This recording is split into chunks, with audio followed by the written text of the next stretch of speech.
Ooh.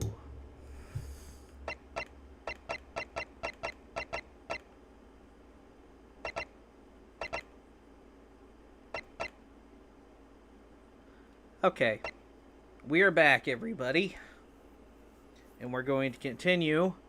I do have some hot pockets right here, but I'm letting them cool off before I delve right in. There we go. Alright. I can't eat them now because they literally just got out of the microwave, so... Anywho. Let's get back to it. Part 2.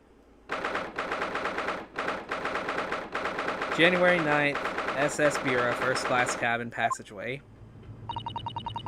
I wish we hadn't been thrown out like that. I wish we'd managed to find some clues as to what that speckled band might be. We didn't manage to investigate at all. And I imagine that we won't be able to for a while longer. We'll never get past that sailor guarding the door. He's clearly glaring at us, as if to say, don't even think about it. Oh, wait a minute. What is it? Well, what happened to our great detective friend? Where did he go? Oh yes, he completely disappeared. When did he do that? He slipped away as quietly as the wind, but not before ensuring these were securely back on my wrists.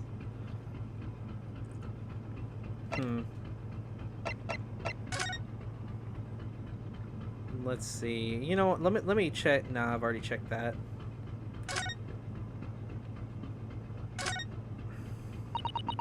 That door leads to the second class area. It's locked. I can't open it. No, well, that stands to reason. No one wants to let the murderer escape. Gosh, she gave me a very stern look when she said that.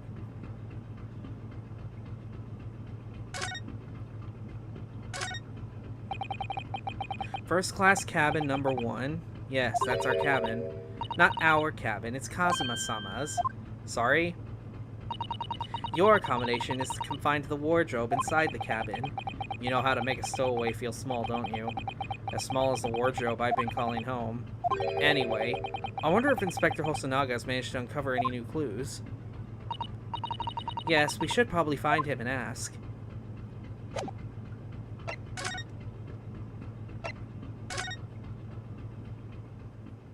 Alright then.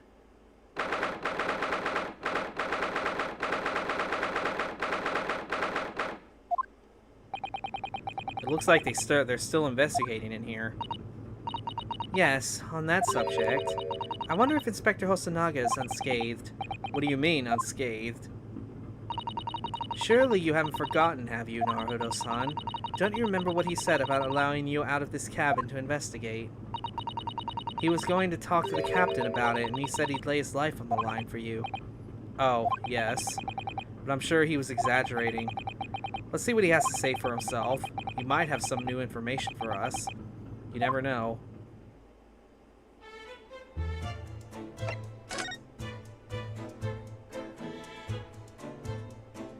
Yeah, we have more things to inspect. You, where did you go? Oh, sorry, I just went to the next door cabin to investigate. Why? Who gave you permission for this? Well, I mean, Steam Man Hosonaga did. That new Japanese, was it? Later, I will roll him into a ball and throw him in cold room. Phew, he's gone back to guarding the door. I hope Inspector Hosonaga doesn't find himself in too much trouble on our account. He's really gone out of his way to help us, hasn't he? When we get back to Japan, we'll have to take him for a steak at La Carnival. That could be a very long time from now, Naruto-san.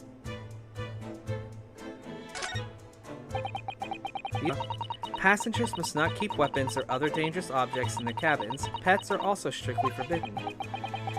So by bringing her pet on board, Miss Pavlova has broken the rules.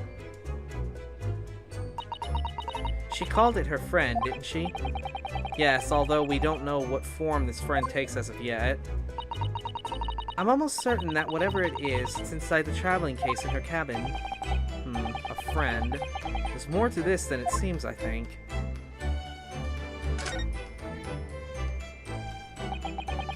All the books provided for passengers occupying this cabin neatly arranged on the shelf.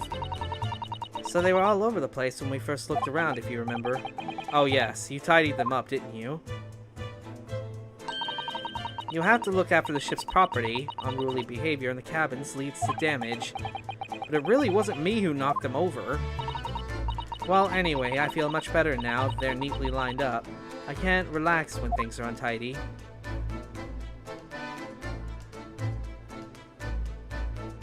Let's see, what else can we even check in here?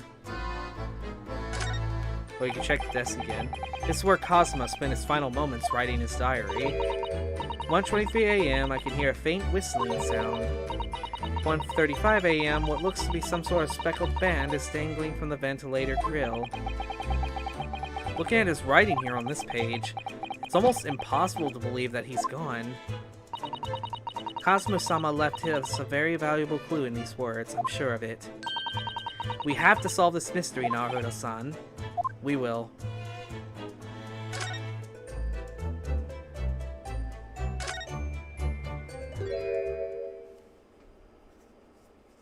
Damn, he's not looking too hot. Ah, you're back.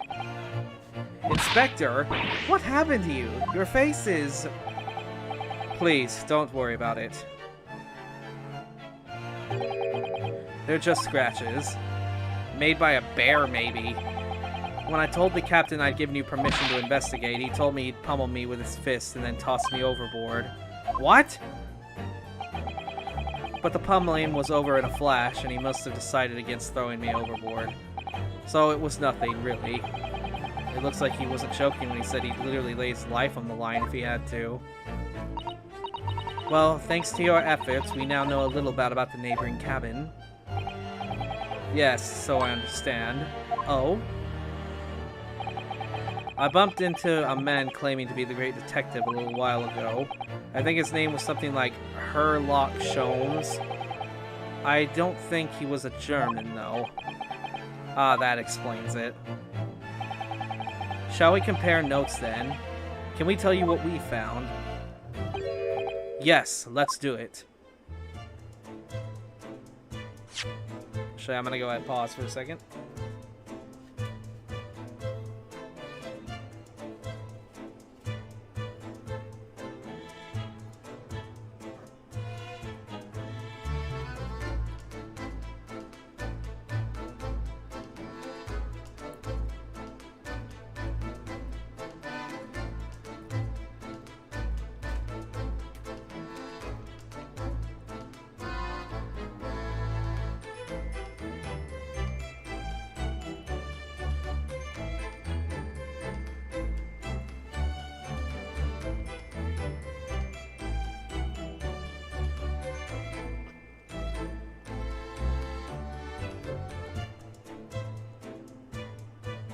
Ah.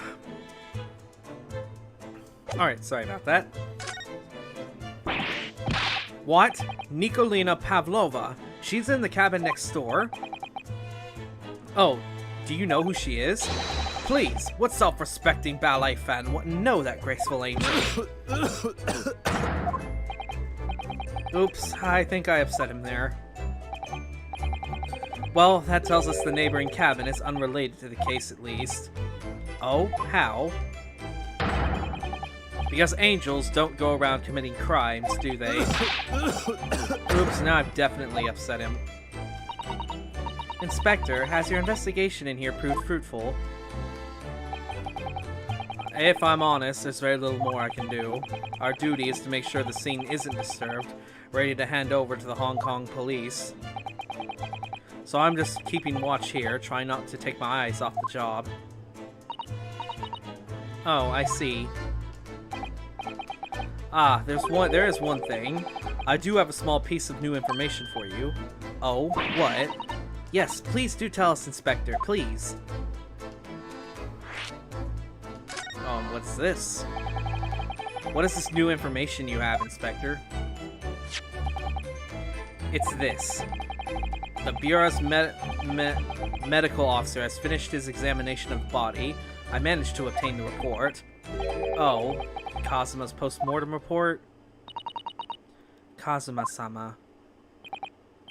So, what was the cause of death? Damage to the cervical vertebrae is what's written in the report. His neck was broken? Yes, it would seem so. There were no obvious wounds or other signs of injury. So at first glance, I think they were considering poison. But it turns out they found no trace of poison in his system at all. Well, what weapon was used then? Nothing has been found as of yet, but the fact that there is no signs of a wound suggests it may have been a blunt object, something that wouldn't leave a mark. Oh, I see. All the body's nerves run through the spine to the brain. A strong impact to the neck could induce death. It's a possibility, and no obvious wound would be left. Poor Kazuma. I have a second copy of the report. If it might be useful, you're welcome to have it. Really? Are you sure? Yes, it's fine. I trust you. After all, if I didn't trust you, I'd never have agreed to you leaving this cabin in the first place, would I?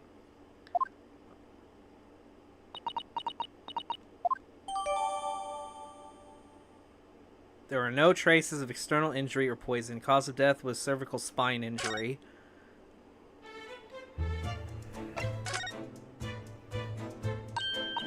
Oh, Mr. Sholmes was here, was he? Yes, he seemed to be enjoying himself a little too much as he crept about the floor investigating. But then he suddenly left. I suppose he must have become bored. Did he say anything at all? Actually, now that you mention it, yes. Just one thing, but he practically shouted it out. It's shoe polish, was all he said. Shoe polish? I wonder what he meant. He was over there by that piece of broken glass, do you see? Ah, perhaps he was talking about this brick-colored mark, do you think? Ah, yes, that must be it. But how could Mr. Sholmes know that it's shoe polish? That leaves me cold, I'm afraid. I have no idea. What is this, Susato-san? Well, Kazuma-sama was wearing leather shoes with very dark tan hue. Dark tan? A sort of dark brownish red, then? Yes, a little like the color of red wine, but darker. I often repaired them for him. Oh? Does this mean that this mark was made by the polish on Kazuma's shoes as they scuffed on the floor?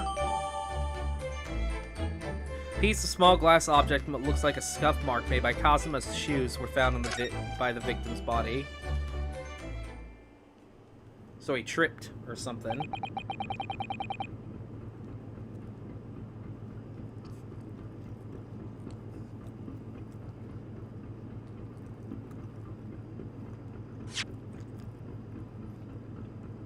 You know what, let me eat my Hot Pockets right quick.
Okay, I'm back. That's really all I can tell you at this stage. I should return to my post. My fellow crewmates' eyes are boring into the back of my head. Yes, that might be for the best. Thank you. Poor Inspector. You look exhausted. Oh, no, well... I feel terrible that I failed to protect Asogi-san. He was my responsibility. Of course, my pain is nothing compared to yours. You were his friends. The truth is, I seem to have a heavy head ever since I woke up this morning. A heavy head? That's interesting. My head's still throbbing too.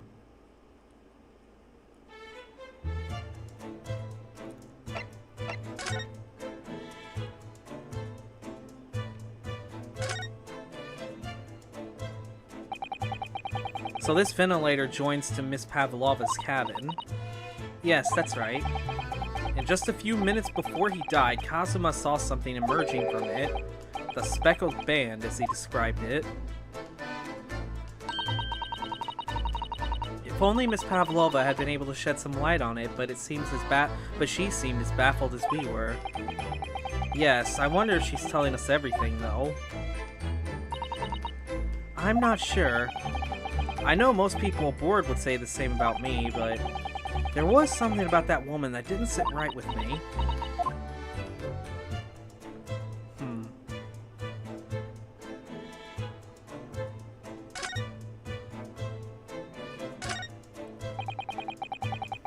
So it's clear that these letters were written in the ink that was somehow spilt on the floor, and they spell in Russian for the word wardrobe.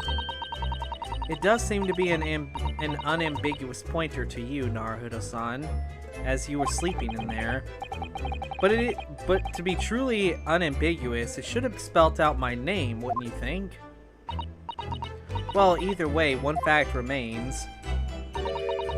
It's hard to imagine that Kazuma-sama would have written his last words or word in Russian, which begs the question, who did write it?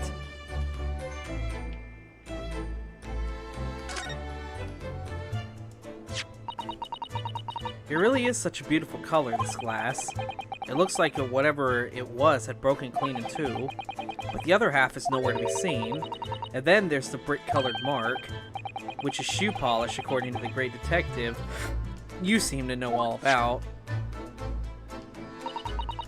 I suppose it must be from Kazuma-sama's shoes. Maybe, but what I'd like to know is, how can the detective be so sure that it's shoe polish and not something else? Because he's a great detective, of course. That's hardly a reason, is it?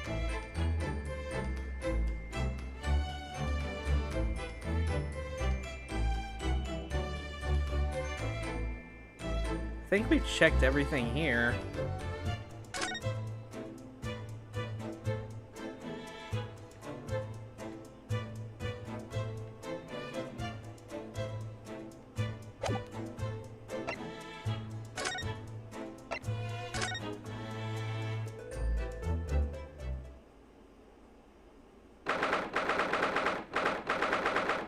Still January 9th. Hey there. Ah! Look, Naruto-san! Seaman Stroganoff is gone! Strong enough? The burly Russian sailor who was always crossing his arms and glaring at us. All these Russian names are impossible to remember.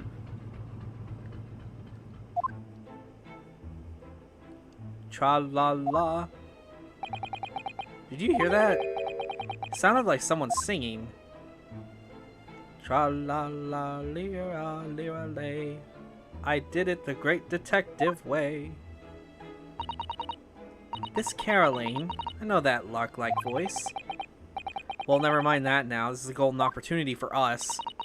Yes, you're right. We must seize it. Let's get inside Miss Pavlova's cabin while we can investigate. Definitely before that stringy knot crewman comes back. It's Stroganov, not stringy knot.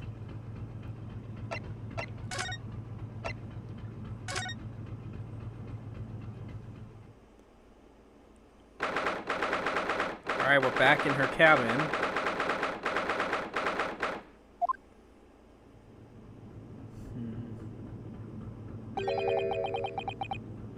Miss Pavlova isn't back yet. Sato-san. Oh, where's she gone? Hey, what are you doing? Those are her private things. There's not a moment to waste, Naruto-san. We must investigate as quickly as we can. I suppose you're right. For Kazuma's sake.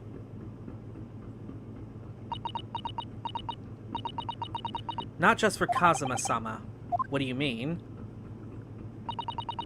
It can't be long until we arrive at port in Hong Kong. I don't want you to be in those handcuffs when we get there. Really? We must solve this case, Naruto-san. By ourselves if we have to. Yes, we will.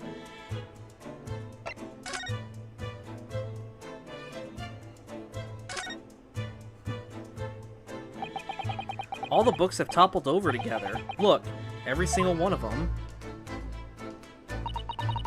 Do you think that's the god of the sea, perhaps? He's toppled too, though. It's exactly the same as the bookcase next door, in Kazuma's cabin.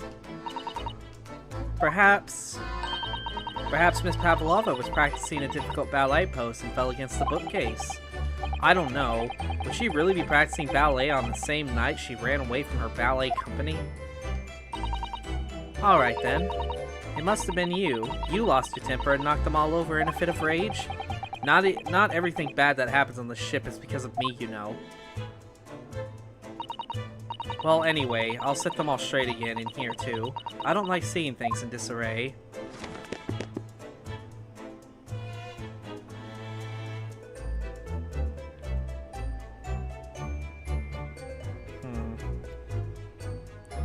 Is this the wardrobe? I think that's what it is. This cabin door has the same simple, sort of bolted latch that our cabin door has. If the bolt's drawn across, there's no way anybody could enter the cabin from outside. Yes, it's not a particularly heavy-duty bolt, is it? But still, it wouldn't slide across of its own accord, would it? No, and the door is made of metal, so there's no chance of trickery using magnets to unbolt it from the outside. And it seals up perfectly, too, to stop any seawater coming in. So you couldn't use the method you told me of passing a thread through a crack in a closed door, either. I seem to know a lot of tricks for opening doors. I'm starting to see why they suspect me.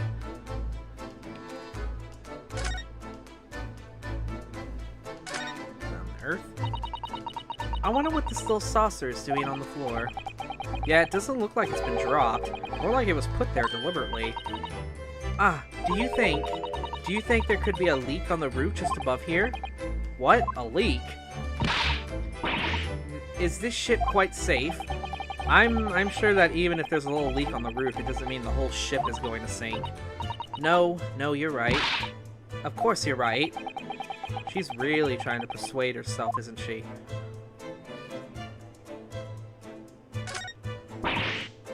Oh my, Miss Pavlova's case is open. It's completely empty inside, but according to the great detective's great deduction, she was hiding her special friend in there. Yes, a friend that she had to keep secret, because you're not allowed to bring animals aboard the SS Bureau. I wonder what kind of animal she had in there. And more to the point, where is it now?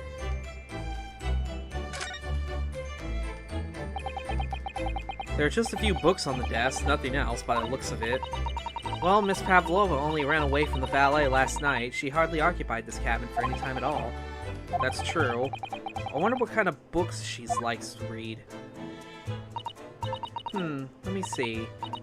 Yes, I see. It would seem that Miss Pavlova enjoys reading books written in Russian. Thanks. I think I probably already do that. It's rude to ask too much of people, Naruto-san. Kindly remember that. I suppose every cabin has a waste paper basket. Shall we have a look inside to see what's been thrown away? Naruto-san, it's poor etiquette to go shifting through someone's rubbish, you know. Ugh, those eyes. She's looking at me like I'm a piece of rubbish now. However, these are special circumstances, I think. Exactly, we have no choice. hardly anything in here at all.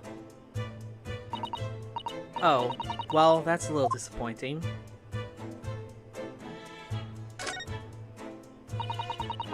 It would seem this teapot is empty. So the natural conclusion is that the Russians are very thirsty people. Or, because Miss Pavlova only came to this cabin last night, she hasn't had the chance to make any tea yet. I mean, it could be either. It's definitely that they're excessively thirsty. I'd lay 1,000 to 1 on it. You're rather obstinate, aren't you, Mr. Naruhodo-san? I don't know why I said Mr. Ah, yes, they're displayed in this cabin, too. Look, the SS Bureau's rules of passage. Passengers must not keep weapons or other dangerous objects in their cabins. Pets are also strictly forbidden. I suppose Miss Pavlova realized that she needed to keep the contents of her case a secret after she read this. Her special friend, I mean. I wonder where her friend has disappeared to now. She's probably having fun exploring the ship, I imagine. I just hope Seaman Stroganoff doesn't find it and throw it overboard. Oh yes, so do I.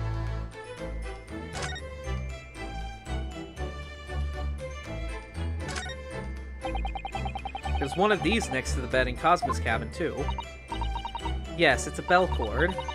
I can't resist. She barely hesitated there. She gave it a good tug, too.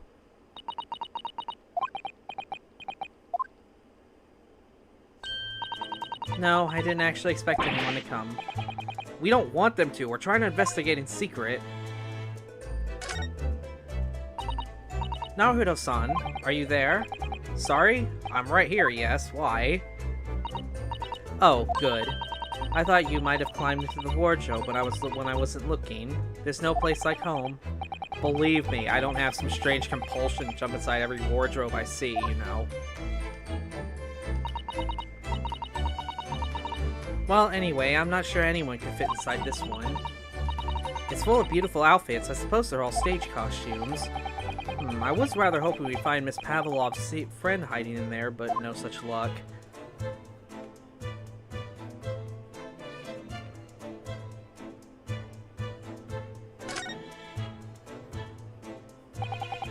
So this is the ventilator connecting to Cosmo's cabin next door. Yes, although what a fool of a shipbuilder must be open a ventilator to another room.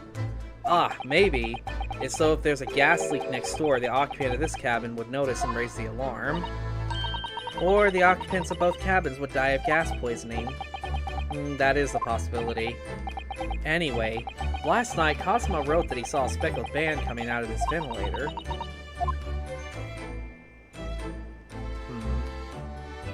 What else have we not looked at?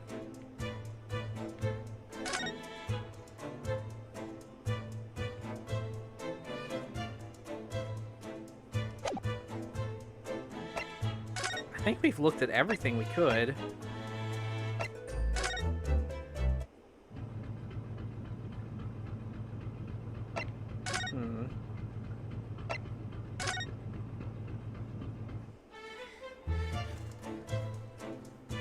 I'm sorry, Pavlova. That's what I've been saying, isn't it?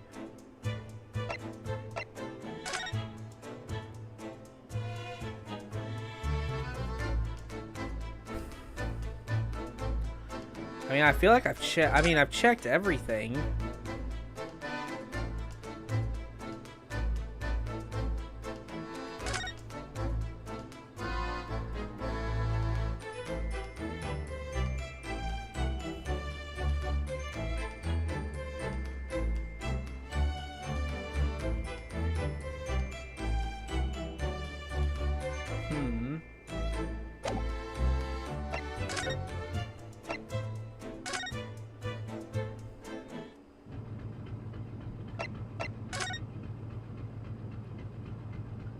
Okay, if it's got a check mark on it, I don't need to check it again. Oh, why, hello there. Oh, Mr. Sholmes. Wow, you never know when he's gonna turn up next, do you? He seems to be stealing a look at something as he sings to himself.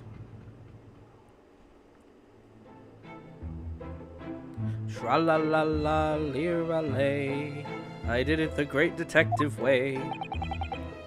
He's still singing. Do you think he hasn't noticed us? Or he's simply in extremely high spirits? Yes, there were times, I'm sure you knew, when the yard bit off more than it could chew. And through it all, when there was doubt, its lucky hairlock was about. Excuse me. I solved it all and I stood tall. I did it the great detective way. Mr. Sholmes. Wow, what is it? You want to fight? Honestly, interrupting a fellow while he's singing is just about to reach a climactic finish. Sorry, I thought you were never going to stop, so I figured now's a good time as any. I very nearly dropped to the floor with one of my famous right hooks. Alright, I get the picture. Now could you please put those fists away?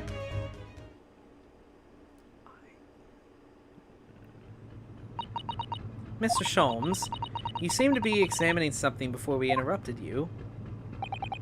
Ah, yes, that.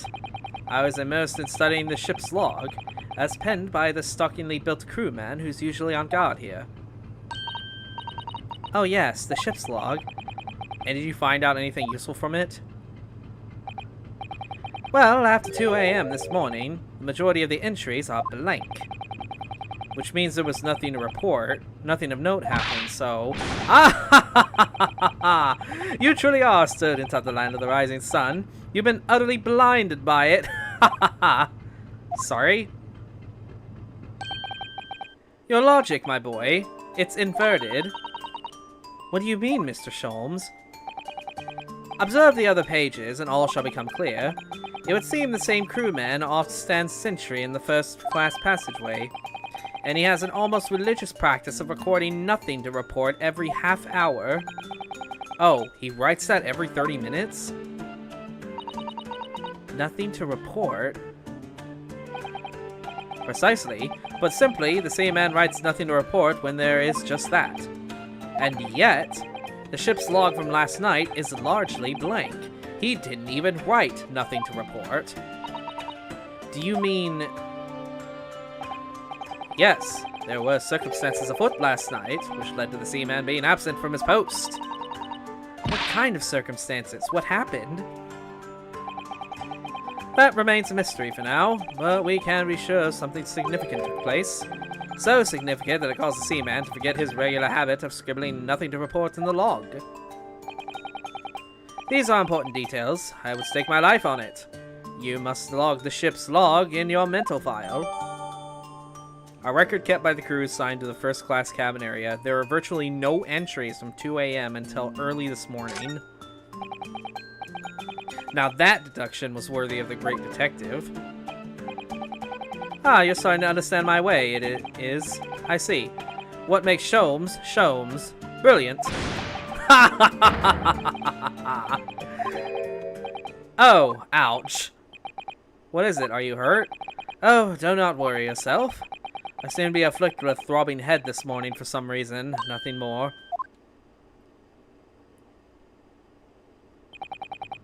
Well, my friends, until our next encounter. He's still singing to himself. I can hear it as he wanders off down the passageway. Is something wrong, Susada-san? You seem lost in thought. It's just... Well, I feel the same. Sorry? Ever since I woke up this morning, I've had something of a headache. A sort of continuous throbbing. Oh, you too?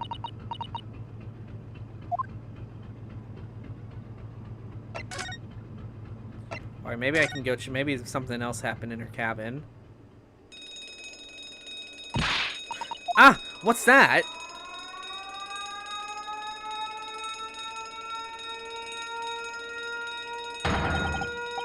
Shut down the engines immediately. Vessel sighted a quarter-mile 4. Full stop. Hard to starboard. All hands. Brace for impact. What the... I think we're about to crash into another ship. What? I can't stand. Susada-san, hold on to me.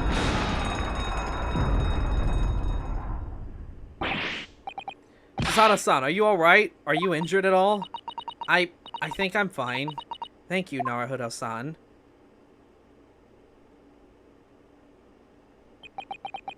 It looks like we avoided a collision. I think. Yes, the ship has come to a stop. Oh my goodness, what about you, Naruhodo-san? Are you hurt?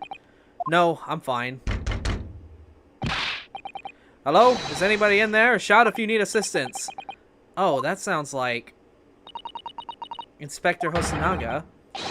Is that you in there, Naruhodo-san? Unbolt the door, quickly! What? The bolt? Look at that! The door's bolted? Did you do that, Susato-san? No, I didn't touch it. Well, that's strange. How did... And look at all the books. They're just like they were before again. Naruhodo-san, aren't you going to open the door and let the inspector in? I better tidy this place up first. Our violent emergency stop had solved one mystery at least, in a very vivid way. But I knew that what awaited us on the other side of the cabin door would not be pleasant. I hurried around tidying up the cabin with a new sense of foreboding in my heart. To be continued again? It's only been 30 minutes. Nah, we'll keep going.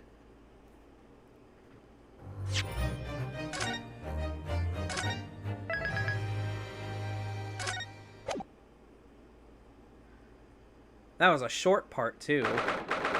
Anywho. January 9th, SS Bureau, Miss Pavlova's cabin. Somehow, the door to the cabin we were in ended up bolted after we made an emergency stop. Susato-san took a deep breath, then gently slid back the bolt.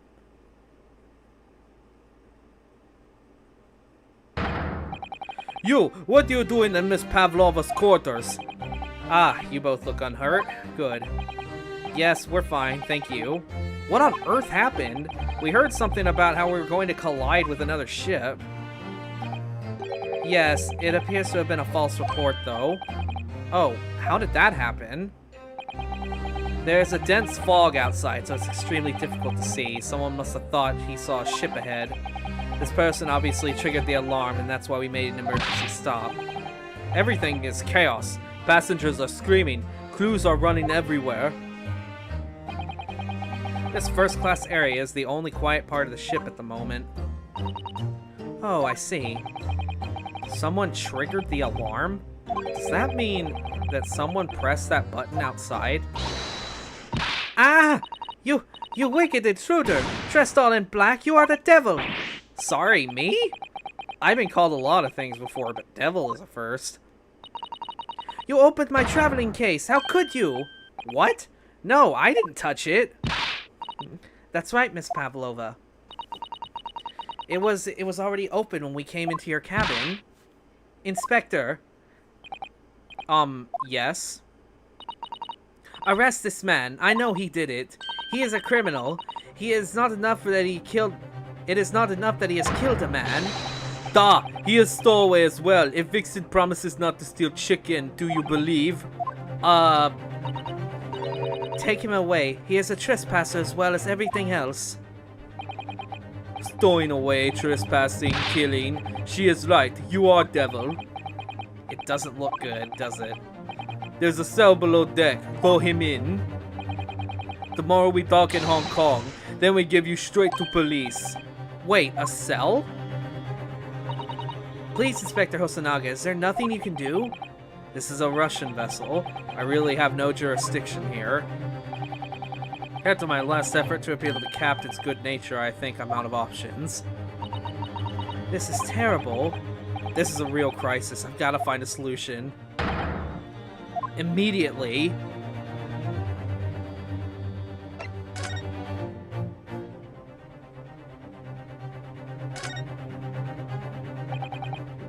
Miss Pavlova, can I get out? Listen, I'm sorry that we snuck in here without your permission, but get out now. We just need to investigate in here to help. It's no use. She's not going to listen. I need to find someone who will. got yourself in a difficult situation here.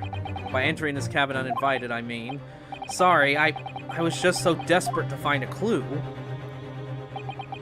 I'm afraid there really is nothing more I can do to help you.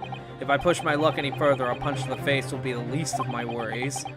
I'm really sorry. I have to take responsibility for giving you the freedom to investigate Miss Pavlova's cabin. Now this has happened, I'll have to report to the captain at once. I really need some help here. I need a savior to rescue me from this crisis. Please, just give me a little more time. I do nothing for you. Except show you way to ship's prison cell. Thanks, but no thanks. But I'm innocent. I didn't kill anyone.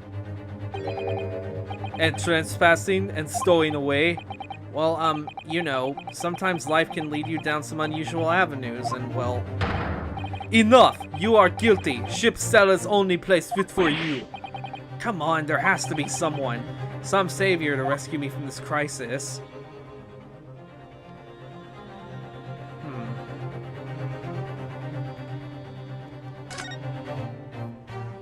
Oh my god. What the... What are you doing up there? Mr. Sholmes? Naturally, I was analyzing what the weight of 20,000 rubles felt like on one's head. Have I not told you that as a detective, it's my business to know what other people do not? This isn't mere tomfoolery, my boy. Oh, no, no. Well, why were you hanging from that hook before then? Isn't it obvious? To properly assess the weight of 20,000 rubles, naturally. I wish to determine if it would bend... I wish to determine if it would bend that conceited-looking hook on the wall, so... God damn it, I can't read this right. Okay. I wish to determine if it would bend that conceited-looking hook in the wall, so full of brag and bounce. I never know whether to take this man seriously or not. Ah, you again, the great detective. Ah, Inspector. I confess I've been looking for you. I have something to report to you most urgently. Well, you might try looking for me somewhere other than a hook on the wall next time. What is to report? Speak. An urgent report from a great detective can only mean one thing. Yes. The case of the curious murder that took place last night here on this vessel. The steamship Bura, whatever. Has been solved. By me, naturally. What? Really? Yes, I have eliminated all other possibilities. No other explanations exist. So, allow me to illuminate all of your minds. For I am about to reveal my great detective's greatly admired great deduction to the case.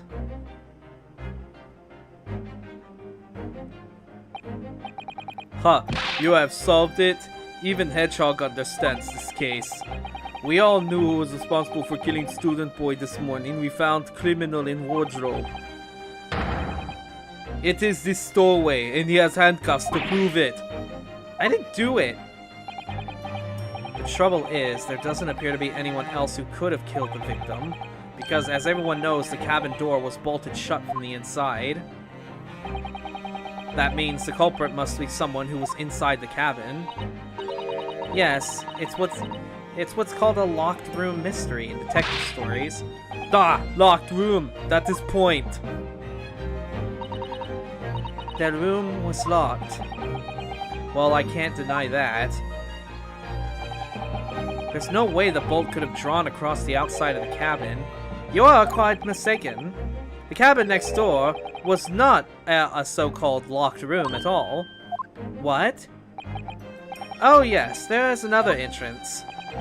An entrance used last night by the culprit in order to gain access to the cabin despite the bolted door. What other entrance? We never discovered one. Why, it gapes open-mouthed at you even as we speak. The ventilator, man. The ventilator? Ah ha ha ha ha ha! You think this is funny? I cannot even put my arm through that hole. That's because your arms are as thick as tree trunks. You're suggesting that the culprit entered and left through the victim's cabin through that tiny opening? It's not possible.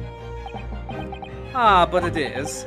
And last night, the victim even witnessed the intruder in the act of passing through the ventilator. Mr. Sholmes, do you mean... Are you referring to the words Kazuma-sama wrote in his diary? 1:23 a.m., I can hear a faint whistling sound. 1:35 a.m., what looked like some sort of speckled band is dangling from the ventilator grill. Precisely, my dear madam. But what does it mean? What is this speckled band? The answer to that particular conundrum is in this very cabin.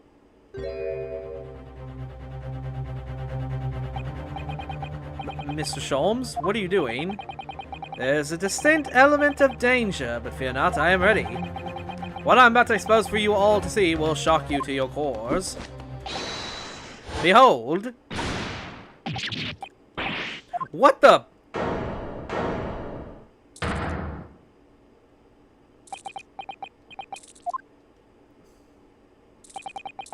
Allow me to introduce to you all to the band, the Speckled Band. A snake? Indubitably.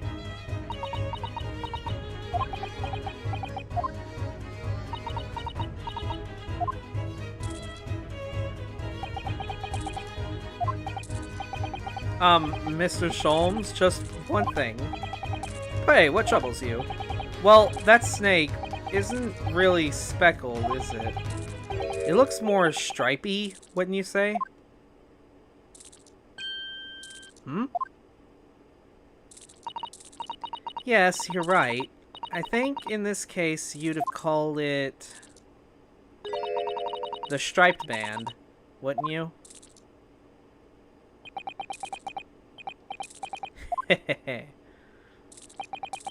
You both see and observe with distinction. However, do you not think that is precisely the trap into which the culprit wishes you to fall? Oh my goodness, really? It's a trap? How exactly? I think perhaps it's time to explain the intricacies of my train of thought. Are you ready, Miss Pavlova? I'm sorry for the young man who died, but that is all. His death has nothing to do with me. This whole thing has nothing to do with me.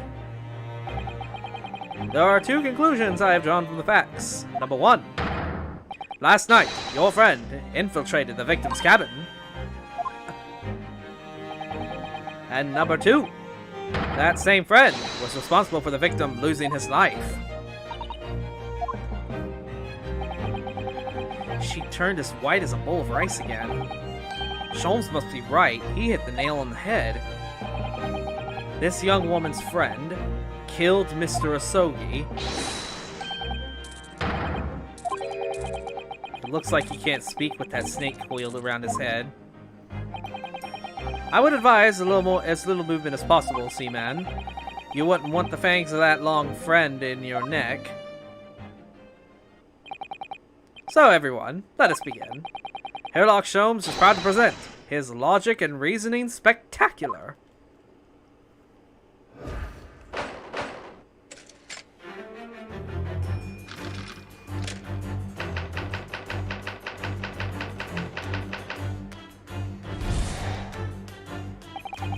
Miss Pavlova, moments ago you claimed the following. His death is nothing to do with me. This whole thing is nothing to do with me. Yet you cannot deceive yourself. Yes, when you recall those horrid events, your aching heart smarts with pain. And it is that very pain that evidences your inextricable link to the victim's death. So, we ask, what was the nature of this intruder that stole into the victim's cabin on that fortuitous night? Why, naturally, it was the friend with which you boarded this vessel, was it not? Ah, as I suspected, another telltale glance. Without a doubt, your friend is the writhing serpent we see before us. And yet, the fact leaves us in a quandary. The victim's written observations of the night in question tell of a speckled band, whereas, regrettably, this specimen's markings do not fit the description in any way. What explanation can we give, then, pray? What was the sight that fell upon the victim's eyes last night? No, don't look at me. This has nothing to do with any of us. Oh, but it does. You have the answer to this quandary even now, hidden beneath your back. Yes, that which you're trying but failing to conceal can only be the snake's slothed skin. Evidently, after this subtle and horrible crime, this most deadly friend of yours shed its original skin. No. I don't know what you're talking about. Last night, through the ventilator visible in this cabin, your then speckled friend slithered next door. Using the bell cord on the other side as a bridge, the serpent silently descended to the victim's quarters. In the dim light, it appeared the young gentleman who was about to lose his life as a speckled band. In summary, the nature of this friend of yours, which last night infiltrated the scene of the crime, is a rare breed of snake whose markings change even time it slows its skin. A snake so dreadful we can only imagine it would be found in the deepest depths of India.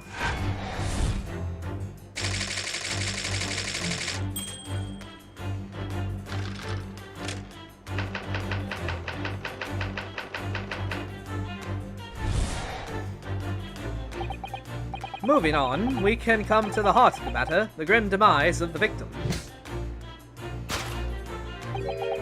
How did this young man lose his life, and why? According to the data of which I have been apprised, it would appear that there was no visible signs of injury.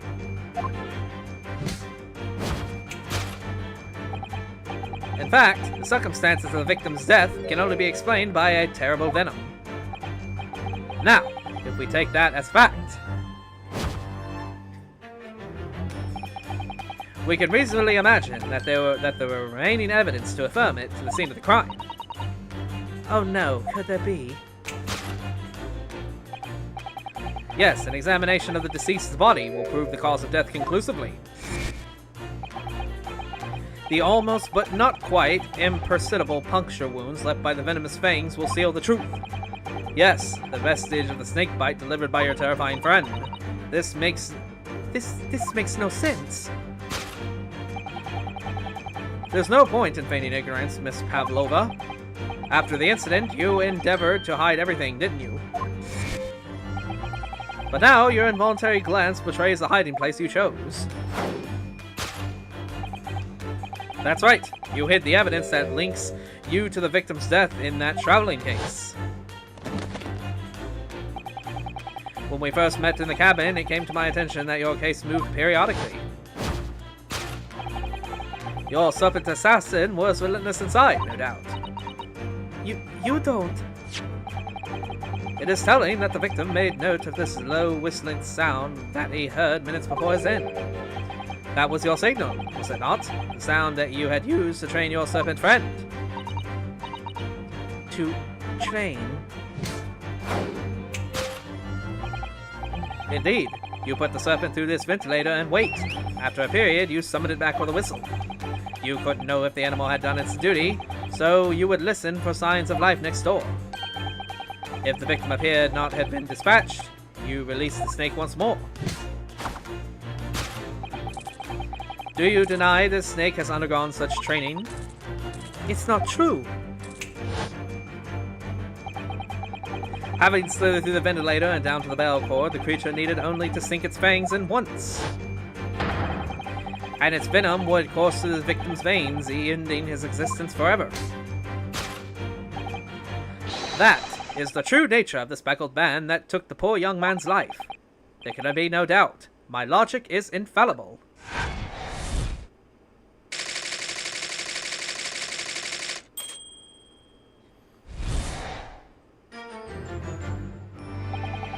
Thus concludes Herlock Sholmes' great deduction of the speckled band.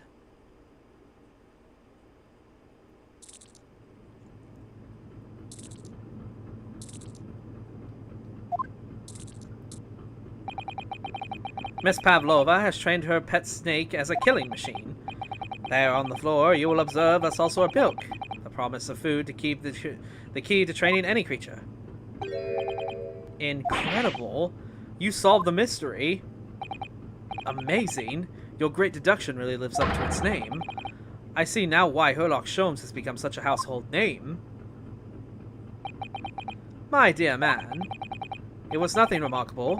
As the Russians say, I could have done it with one left hand.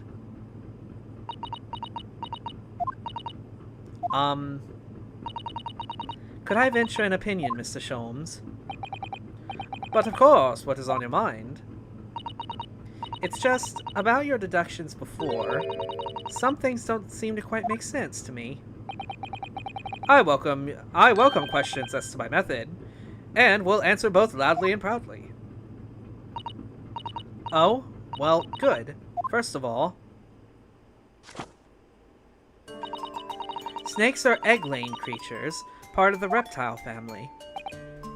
You are well informed, madam.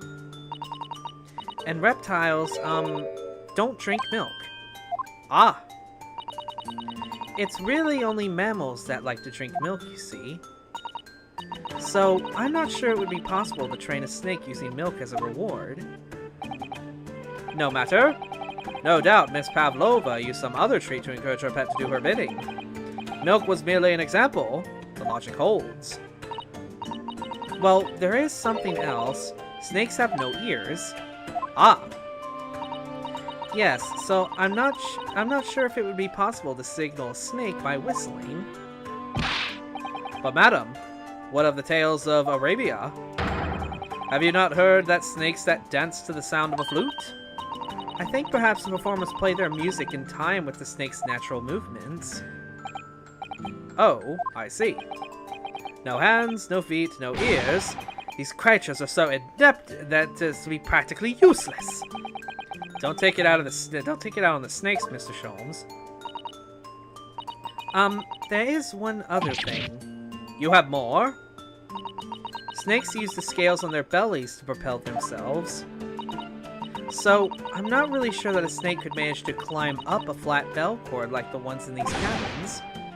Then it should try harder. Please, don't be angry with me, Mr. Sholmes. The point is, even if the snake had gone through the ventilator to the next door cabin, it couldn't have come back without help. What I'm trying to say is that there are a number of reasons why it's difficult to imagine a snake could have had a part in this.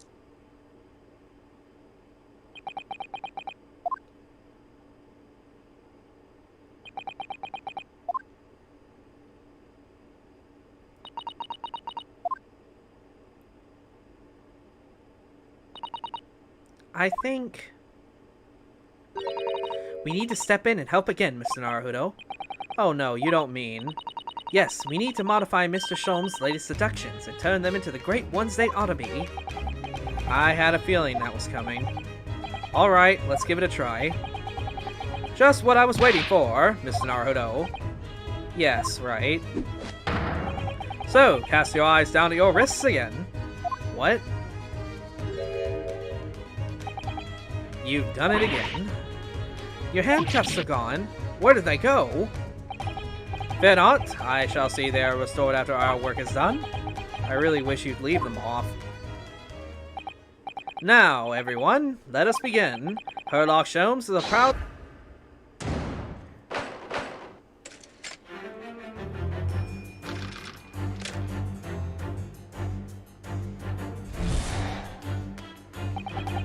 Miss Pavlova, moments ago you claimed the following. His death has nothing to do with me. This whole thing has nothing to do with me. Yet you cannot deceive yourself. Yes, when you recall those horrid events, your aching heart smarts with pain. She does have a pained expression on her face. Yes, that's true. She looks as though Kazuma-sama's death is weighing heavily on her mind. But you're not sure Mr. Holmes has read her quite correctly, is that it? Could there be some other way to interpret her expression then? Let's take a moment and really look very closely at Miss Pavlova.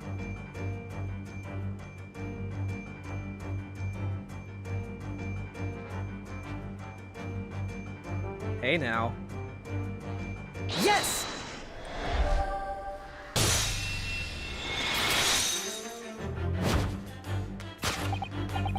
Yes, when you recall those horrid events, the claw scratch smarts with pain. Indeed, and simple observation reveals that the wound is fresh. Miss Pavlova, did you in fact receive that scratch sometime last night?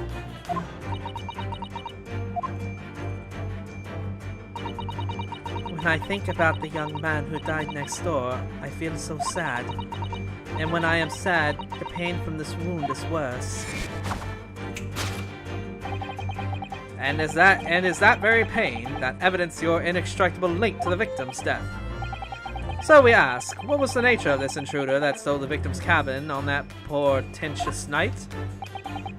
Why, naturally, it was your friend at which you boarded this vessel, was it not? Ah, as I suspected, another telltale glance. Without a doubt, your friend is the writhing serpent we see before us. It seems likely that the scratch mark on the back of Miss Pavlova's hand was made by this friend of hers, doesn't it? Except, snakes don't have claws, do they? No, they don't. They don't even have hands or feet which claws might grow. Well then, if that snake isn't her pet, what is? What's the true identity of this friend of hers? We should follow her gaze, Naruto-san. That's where we'll find the answer.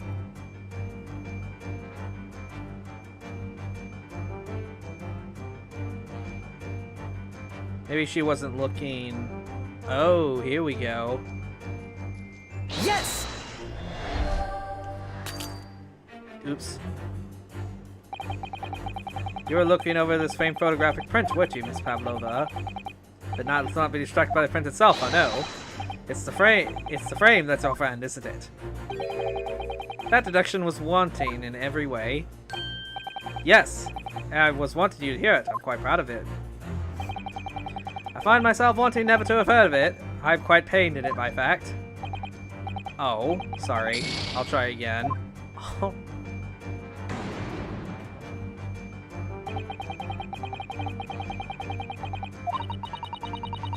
Alright, yeah, I messed up there.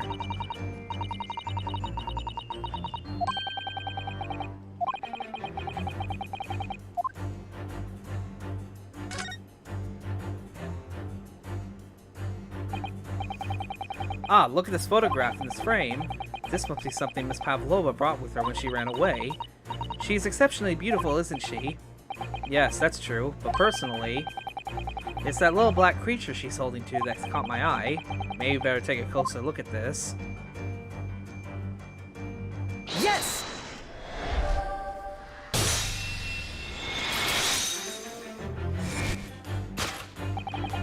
Without a doubt, your friend is the little kitten we see before us. Yes, the scratch on the back of your hand makes it abundantly clear. Oh no. The whereabouts of this black kitten isn't clear, but what is clear is that you brought the animal with you when you ran away, didn't you?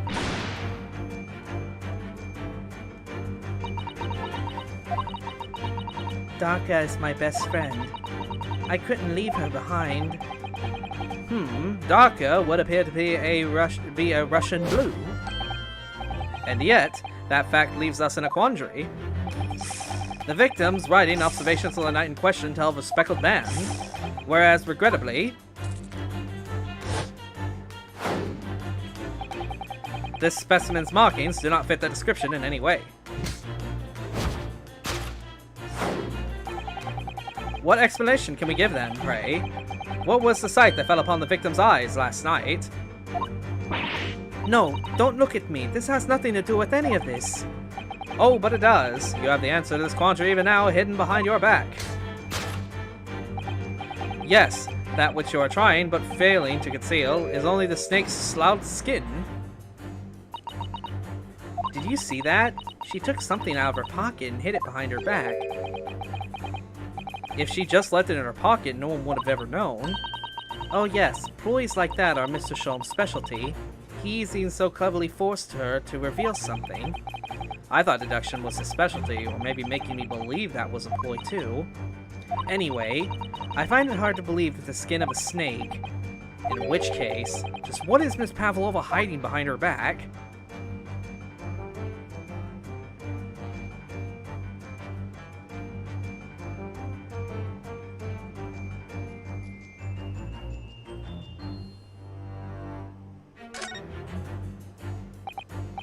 Well, it is Speckled, and that's a band, but what is it?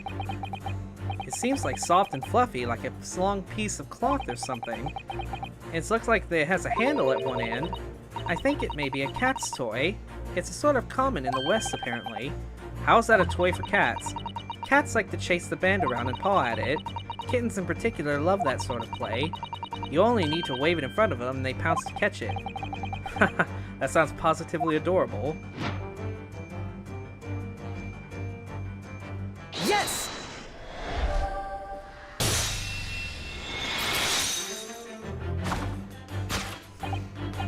Yes, the thing you're trying, but failing to conceal, is, a cat's toy.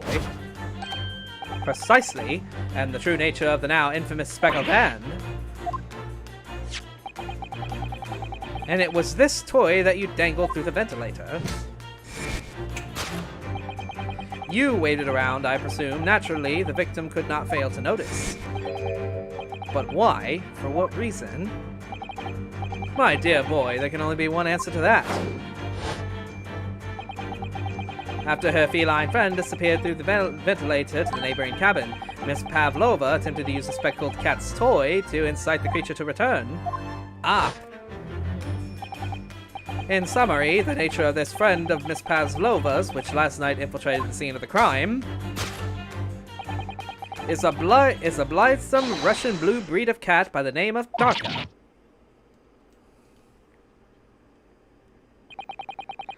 A truly troublesome feline, young Darka is proving to be. She must be caged once found.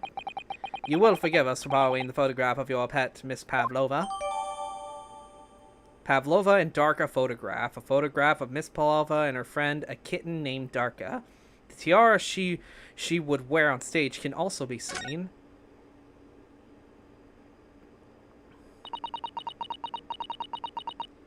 It was after I gave her food last night. That's when it happened. She scratched to the back of my hand and then ran up the bell cord. Before I could do anything, she had disappeared through the ventilator. Darka, she is so naughty.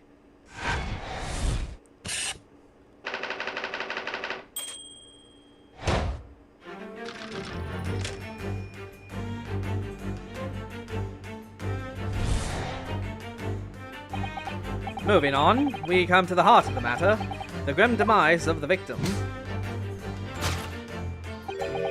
How did this young man lose his life, and why? According to the data which I have been apprised, it would appear that there are no visible signs of injury.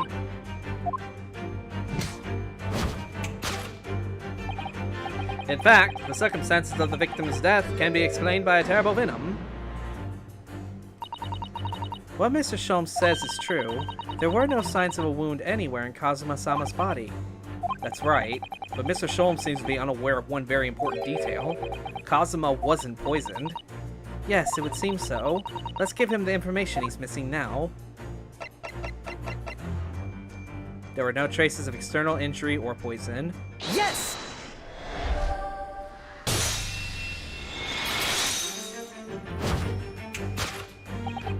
In fact, the circumstances of the victim's death can only be explained by the post-mortem report.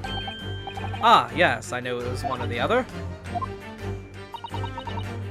His neck was...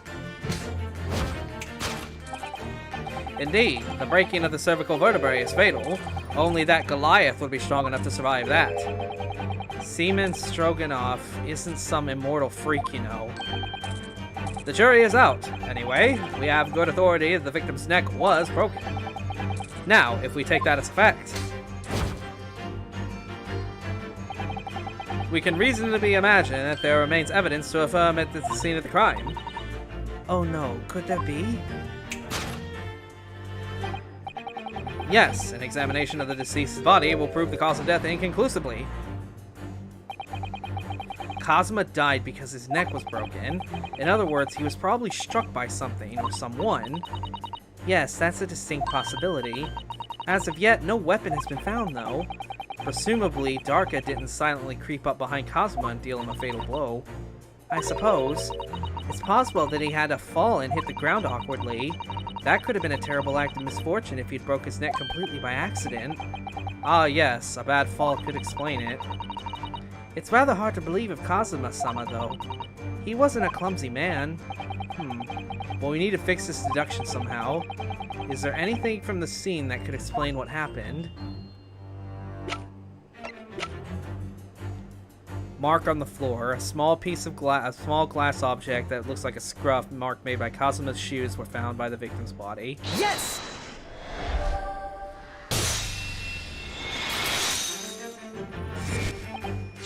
Yes, an examination of the mark on the floor will prove the cause of death conclusively. This particular mark, so predominantly visible next to the victim's body, is a deposit of shoe polish. Shoe polish?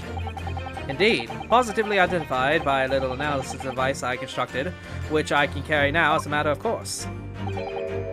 Beeswax, tallow, and dye were my results, and undeniable ingredients of shoe polish. And the color of the polish is a perfect match to the color of Mr. Asogi's lace leather shoes. Looking at this mark, it's not hard to imagine what had happened.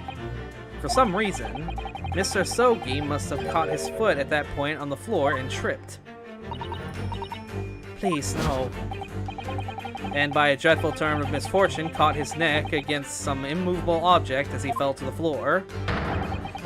Suffering a fatal blow to the spine, the victim's vertebrae shattered, and in that instant, he lost his life.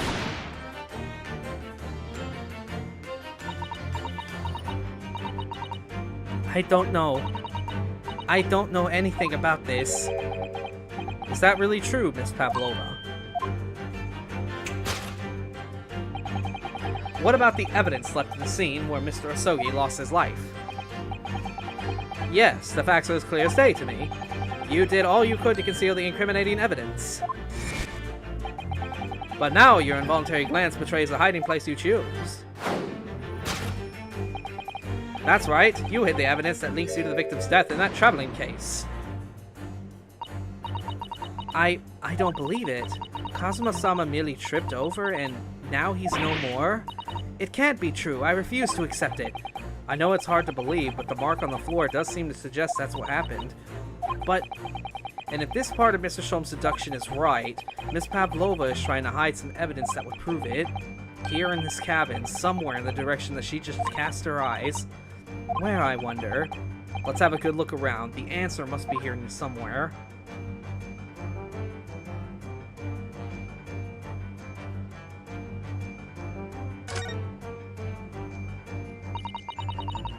This is a waste paper basket. Perhaps with all the first-class cabins have them. But Miss Pavlova only started occupying this cabin late last night.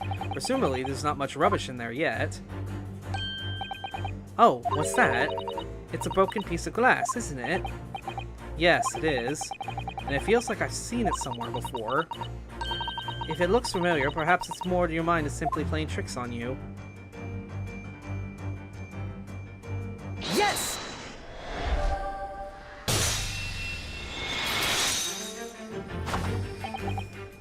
That's right, you hid the evidence that links you to the victim's death in that waste paper basket. Here we have a fragment of some intricate glass object. It would seem one that has a familiar air, in fact. Precisely, we found another piece of broken glass on the floor in Mr. Asogi's cabin. And as you can see, the two pieces fit together perfectly. Oh no. So, Miss Pavlova, shall we consider what this tells us? Why would it be that part of this glass object, which was evidently broken at the scene of the victim's death, should be found in the waste paper basket in your cabin?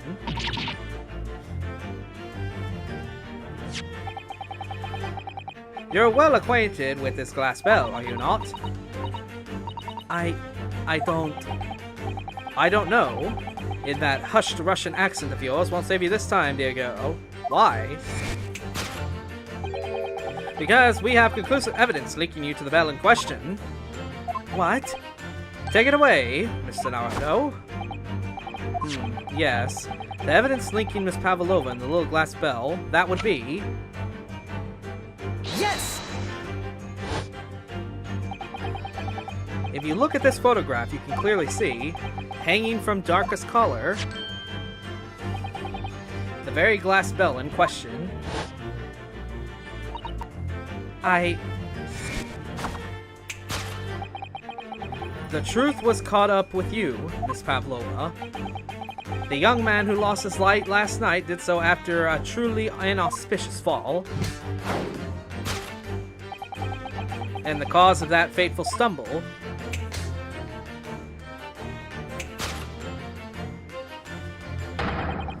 your absent feline friend, Darka.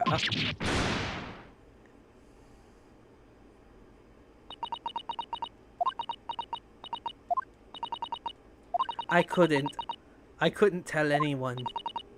I'm sorry.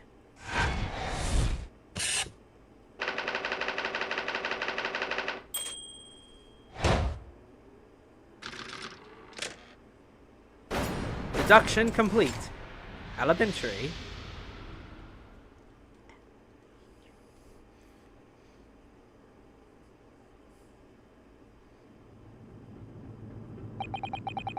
Why don't you tell us now, Miss Pavlova? Tell us exactly what happened last night. It was a little after 1 in the morning.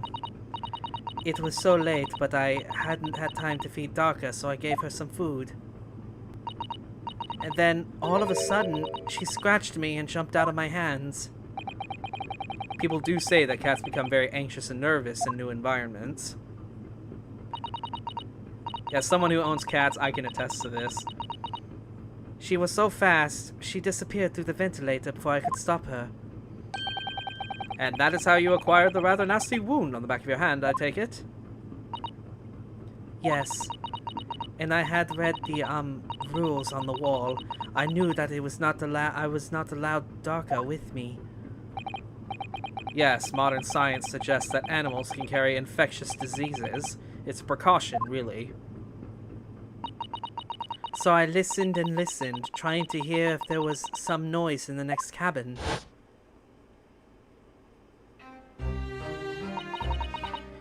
It was very quiet, I was sure. If someone was there, he must be sleeping. So at that point, you thought it safe to try and lower the kitten back again. By dangling the end of this toy through the ventilator and into the adjoining cabin. Darka always loved toys. But it didn't work. Nothing worked. I tried using her favorite toy. I tried whistling to her softly, but nothing. She didn't return. So the faint whistling sound Kazuma wrote about in his diary was Miss Pavlova trying to retrieve her pet. Cats can have a prosperity to remain hidden in the shadows when frightened. Yes, so there was nothing else I could do. I just had to wait until she had calmed down. But then...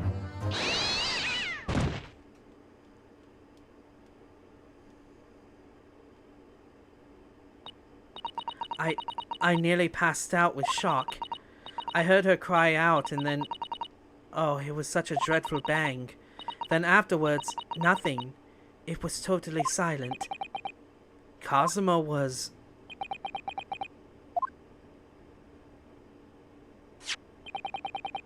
From the appearance of the brown mark on the floor, it seems likely that what you heard was the victim stepping on the glass bell and tripping up. The SS Bureau is a large vessel. Even she can pitch and roll violently without warning.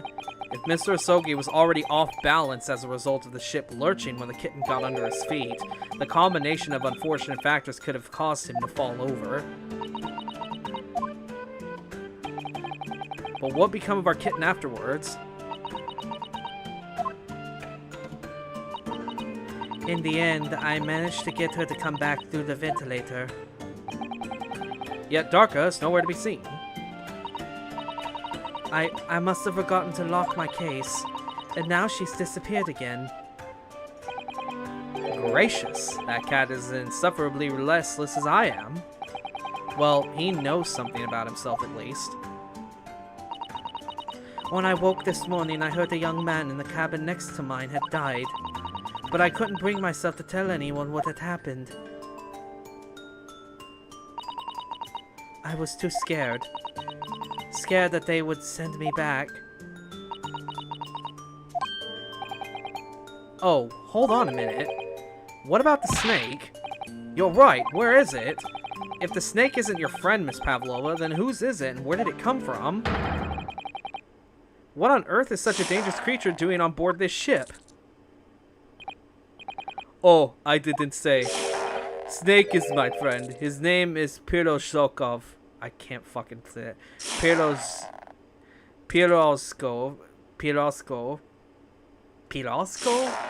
I think it's Pirosko. Yeah. What? What? That snake belongs to you? He escaped from cage when emergency alarm sounded. I was looking for him. I did not expect to find him in here. Yes, how did that snake get into this cabin? But animals are not permitted on board. Ha! We are at sea for 1 year. You want to be so long without close friend, without someone who understands?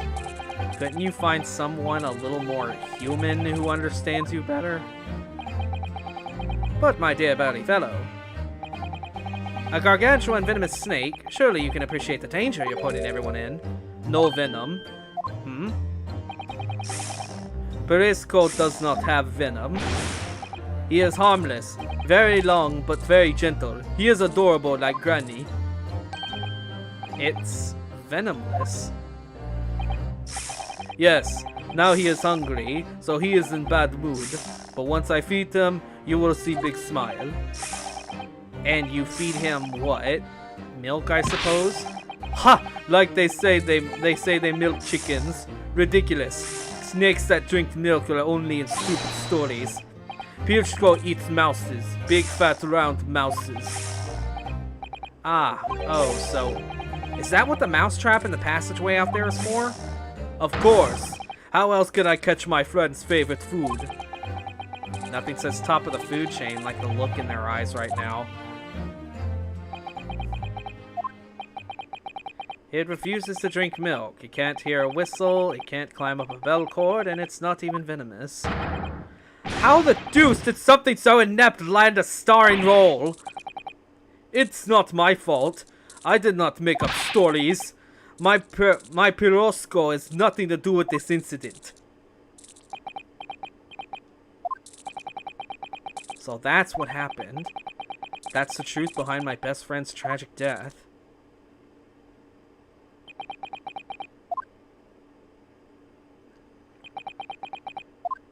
No, there's one thing that's still not accounted for.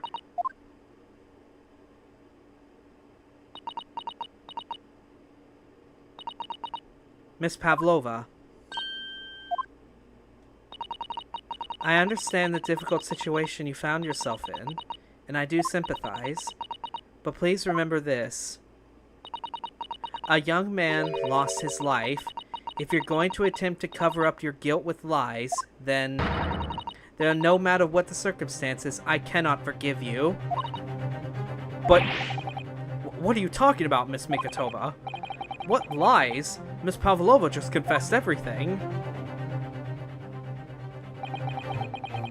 It was just a series of unfortunate events. An accident.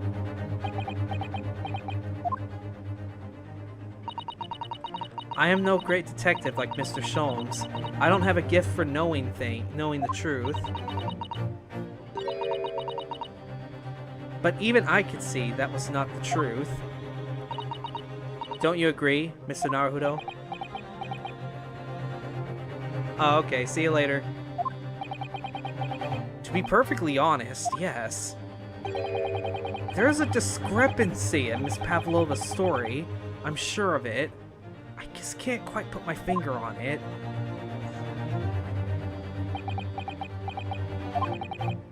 I confess. I was intending to let Scotland Yard deal with any of the outstanding issues on this matter. Oh? I'm only present here for a very specific reason. The truth is, you, Mr. Naruto, are simply a distraction. A distraction? I do hope you've not been finding your shackles too uncomfortable. Ah, not again. When did he do that? Especially as they're on your wrist as a result of my intervention. I was rather hoping I could resolve matters before we made to our next port call. You were Mr. Sholmes? Yes, but I overlooked one important detail. The deceased young man was a very close companion of yours, was he not? Yes, Kazuma was my closest friend. I owed him my freedom even.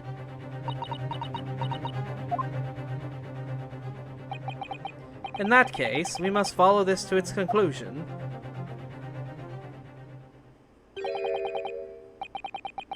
No further distractions. You must uncover the real truth here, Mr. Naruto. Yes, whatever that may be. The key to this is the discrepancy that Miss Pavlova's story, I'm sure. If I can chase that down, maybe the truth will become clear. The truth about how you really died, and how that scene in your cabin really came to be. Alright, I'll see what I can do. Excellent. Thank you, Mr. Naruto. So then, shall we begin? Yes. What should we ponder first? Is the victim who lost his life in a cabin that was bolted shut from the inside? Was this truly an unfortunate accident? Or was it a fact of no accident at all? This is what we must establish at first glance. But we've already established it, haven't we? The man tripped over the kitten that had climbed the cabin via the ventilator. Tragic, yes, but still an accident. Wait, let's just take a step back. It doesn't make sense if that's what really happened, does it? I'm going to have to ask you to spell it out for me, I'm afraid. Yes, it's starting to take shape now. There's a clear contradiction between the facts of Miss Pavlova's story here. The evidence is right there in Kazuma's cabin. It's undeniable. His death couldn't possibly been a mere accident. Really? Let us show our hand, Mr. Naruto. Time to present the evidence. The evidence that proves unequivocally that the victim's death was no mere accident. The Russian word for wardrobe in purple ink. Yes! The truth is clearly recorded in this photographic print. There's no way that Mr. Asogi could have left this message on the floor. That script, it's Russian, isn't it? Indeed, it is. The word written means wardrobe. I see what you mean. Most people would leave a dying message in their native language. Japanese in this case. But maybe he was studying Russian. It is a simple language. He could have picked it up very fast. That doesn't seem likely. That's actually not the point. It makes no difference whether he knew Russian or not. Sorry, what do you mean? Exactly what I said before. There's no way that Mr. Asogi could have left this message on the floor, and the reason why was clearly explained in here. Damage to the cervical vertebrae resulting in instant death. Instant death. Ah! Which means, after the victim fell to the floor, he couldn't possibly have written anything, because he was already dead. And that's not the only reason either. There's something else we found in Mr. Asogi's cabin. A remnant of something that couldn't possibly have been there, if what Miss Pavlova told us is true. What? So, Susada-san has noticed too, then. Putting this message on the floor aside, there's something else that gives the truth away. Another piece of evidence that proves this was no accident. In other words...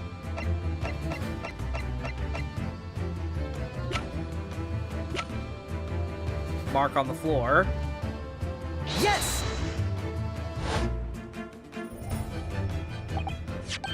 This piece of broken glass next to the mark on the floor. But that's the glass bell that the kitten had around its neck. We already knew about that. It was broken in half when the victim tripped over the cat and fell, so we already have a satisfactory explanation. Where's the flaw in that logic? Unfortunately, there's a very big flaw. A fatal flaw. What? If that's really what happened, then how did one half of the bell end up back here in this cabin? Yes, remember that we found the other half of the glass bell in that wastepaper basket. Would you care to explain that, Miss Pavlova? Oh no. Both these pieces of evidence clearly point to the same conclusion. That's that when Mr. Asogi died last night in his cabin, there was someone else in the room. And that same person deliberately arranged the scene to disguise the truth in order to cover up his or her own guilt.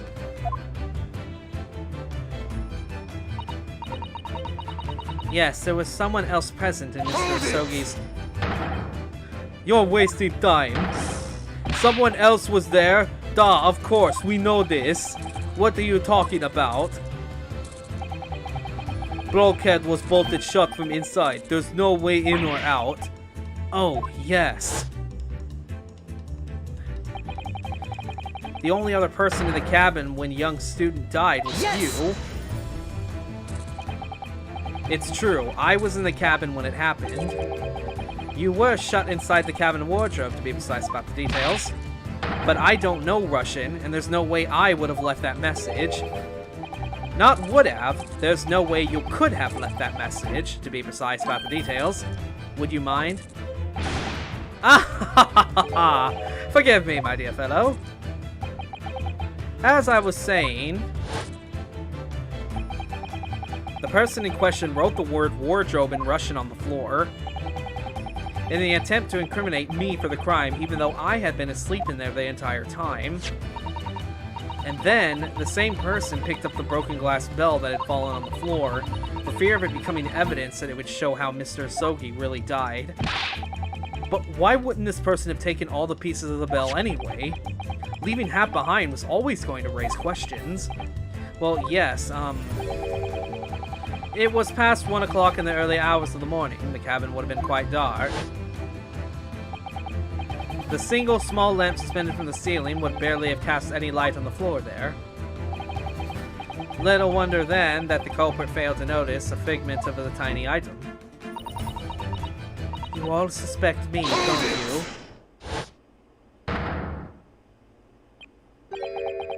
Seaman Stroganoff? Nina is woman of sea. She is daughter of Strog sailor. 2 years ago, they noticed her dancing skills and she went away to join ballet company. But before she was dancer on the ship, a member of ship's band. You do not accuse ship's angel of being criminal. Ah, so that's it. You say that when young student died, Nina was there in his cabin. But that's not possible. I give my tooth. Well, this is almost interesting.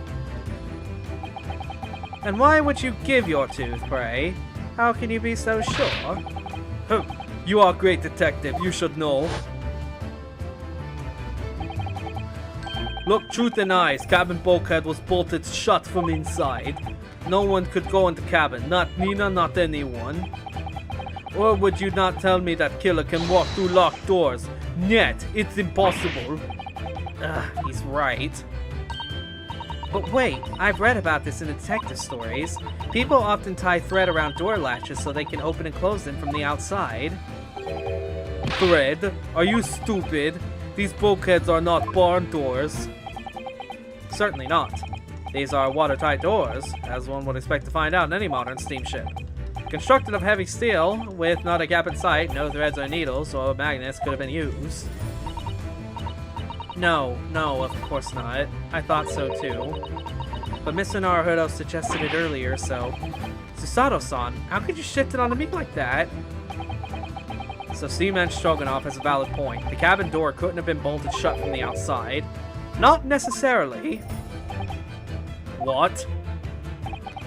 I put it to you that I could bolt this door, cabin, without laying a finger on it.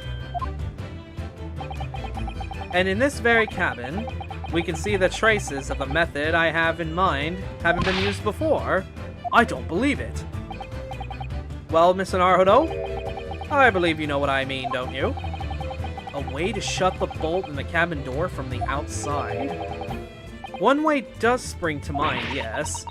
Do you really know what Mr. Sholmes means, Mr. Naruhodo? Yes, and so should you, because we've seen it happen. Indeed we have. So, would you care to do the honors, Mr. Naruhodo? Point out the telling signs of the method that was used to slide the cabin door bolt across from the outside. Yes! Look at the bookcase there. See how all the books and things on it have toppled over? That must have happened when the ship made its emergency stop before. Yes, that's right. It's a very powerful vessel, after all. When the engines are thrown into reverse, a violent jolt goes across the entire ship. Any small objects that aren't fastened down are bound to fall over. I believe, yes, it's what's known as the force of inertia acting on the object. Is there nothing Susato-san doesn't know? Or that isn't in her book, at least? Well, whatever it's called, the same force that pushed over those books on the bookcase also made something else in the cabin move. The bolt on the cabin door. Ah! It was very obvious just after the emergency stop that the ship had made earlier. We had come into this cabin not long before and we hadn't bolted the door. But then... Hello? Is anybody in there? Shout if you need assistance. Oh, that sounds like Inspector Hosonaga. Oh, yes. That's it. When the ship stopped suddenly, the bolt flew across and locked the door. Yes, it's made of metal, but it's small and light enough to be moved by a ship's sudden change of speed. Or force of inertia, if you would call it that. Are you trying to say that last night, after Mr. Osogi was killed...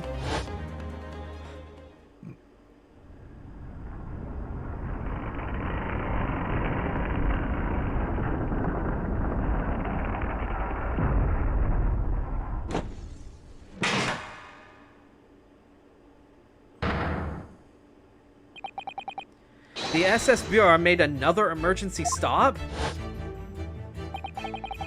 When I woke up this morning and I looked around the cabin, I thought it looked a little odd. All the books on the shelves had toppled over, and all the ornaments. It was almost as if someone had run their hand across the shelves and deliberately knocked everything over. Oh yes, I remember that. And I stood them all up again, didn't I? And then when we came into this cabin, we were surprised to see the same thing in here. All the books and everything had toppled over, just like in Mr. Sogi's cabin. Oh my! Do you have anything to say about this, Miss Pavlova? Are you out of your mind? You say Bureau make emergency stop? It does seem a little far-fetched. How could that possibly have happened? Unless you're saying the culprit is actually someone from the engine room. Oh, it's simple enough. Are you forgetting the button on the passageway outside? Used to trigger the emergency alarm. Oh yes, of course. There was a notice, wasn't there, telling you to only press this button in times of emergency. On dark nights, when the fog is dense, the captain cannot afford to rely on the eyes of his lookout alone. Hence, the placement of a number of buttons around the vessel allow any crewmate to raise the alarm. The sort of button one is almost compelled to press to satisfy one's curiosity. Wait, it was you? When the button is pressed, two things happen in the interests of safety. The emergency alarm bell rings and the vessel comes to a complete stop. As indeed it did a little earlier today.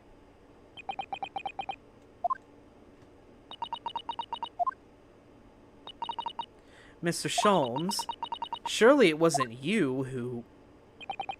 As I always say, a button has but one purpose in life. To be pressed. Whatever the occasion. He sounds almost proud of himself. How dare you mess with ship? I report you to Captain. You are in much trouble now. Now, I'm sure all that can wait till later. Let us not overlook the fact that we have now learned a valuable lesson. When the vessel made an emergency stop, the bolts on the cabin doors slide closed. So, what we must now consider... Yes, it all comes down to one thing now. Last night, after what had happened to Mr. Osogi, did this ship make an emergency stop, or did it not? You are idiots. Bureau is a huge ship with many passengers. If we made an emergency stop in the middle of night, there would be chaos everywhere. What are your thoughts, Mr. Naruto? Well, it's certainly possible that some kind of emergency happened last night. We have evidence to support that idea. Really? What evidence, Mr. Naruto? Fascinating. Do show us, my good man. What evidence promotes the theory that some emergency gripped in the vessel last night? A record kept by the crew assigned to the first-class cabin area. There's virtually no entries from 2 a.m. until early this morning. Yes! Seaman Stroganov, it's your duty to patrol the first-class area of the ship, isn't that right? Ah, that is correct. Why? In the ship's log here, this would be where you record the details of your duties. What are you doing with that? That is mine! Ah, you rather carelessly left it atop the little makeshift bureau in the passageway out there. But as responsible passengers, we took it to our own care with the mind to return it to you later. I left it there on purpose. Is that why? That is where I put it always. The point is, looking at what you usually record, it's clear that under normal circumstances you write the phrase "nothing to report" every 30 minutes. But from 2 o'clock last night until first light this morning, nothing was recorded at all. Nothing recorded in the log. That is... because nothing happened. But if nothing happened, you would normally write nothing to report, wouldn't you? Indeed so, which tells us shortly after 2 a.m., something happened. Here, aboard the SS Bureau. Something sufficiently sufficient to make you forget to fill in the ship's log, in fact. Are you suggesting that the ship really did make an emergency stop in the middle of the night? Stop talking rubbish! If I'm perfectly honest, I find that a little hard to believe myself. Oh, why? Well, because of something as major as an emergency stop had happened. Surely all of us would have noticed. That's very true. Thanks to the emergency stop we experienced earlier, we all know what it feels like now. The ship lurched so violently and the alarm bell was so loud, I can't imagine that anybody would sleep through that, even if it happened in the dead of night. Well, no, that's a good point. What of the throbbing? Sorry, what do you mean? Your head, man. The throbbing of your head since this morning. We have all suffered with it. Ah! Oh, yes. I have had a headache, you're right. In fact, I haven't been feeling myself since I woke up today. Nor have I. My head has been feeling heavy ever since dawn. Yes, you've all been afflicted, haven't you? Just as I suspected. He's right, my head's been throbbing today too. And since eating dinner yesterday evening, everything has felt sort of hazy. I can't really remember anything that happened after I climbed back inside the wardrobe. Then the first thing I noticed this morning was the throbbing pain in my head. I had already been dragged out of the wardrobe and had those handcuffs put on me by that point. Why didn't I wake up when all of that was happening to me? Tell me, Mr. Naruto, you boarded this vessel as a stowaway, didn't you? Oh, well, yes. Sorry. The stowaway class of accommodations doesn't really include meals. What did you survive on? Well, Cosimo looked after me. He was always happy to share his meals. So you enjoyed some of the whole roast chicken dish that was served yesterday evening, I take it? Yes, in fact. I had all of it. Cosimo wasn't fond of chicken. Oh, really? So the victim didn't eat any of the chicken at all? That's right, he didn't touch it. Is that relevant? My dear fellow, does that not strike you? Oh, Mr. Sholmes, do you mean to say that there was something wrong with the chicken?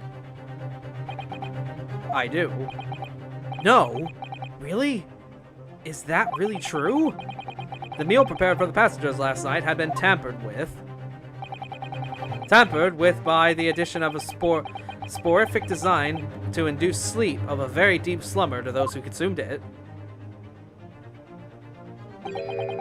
A sleeping drug. Do you mean whoever did this laced every meal with a sleeping drug so no one would notice the ship's emergency stop? Mr. Naruhodo, of course that's not what Mr. Sholmes means. What a far-fetched idea. Precisely. Lacing every meal of every passenger on board with a sporific drug would certainly be impossible, unless, that is, every single member of the crew was a conspirator. What? Mr. Sholmes? Well, Seaman? Eh? I'm sorry to say that any more deception of this matter will get you nowhere. If you refuse to talk, we would have an inquiry made through. Alright. If you refuse to talk, there would have to be an inquiry made through the ship's company, of course. And were that to happen, every member of the crew and the captain himself would be hauled over the coals for aiding and abetting a renegade.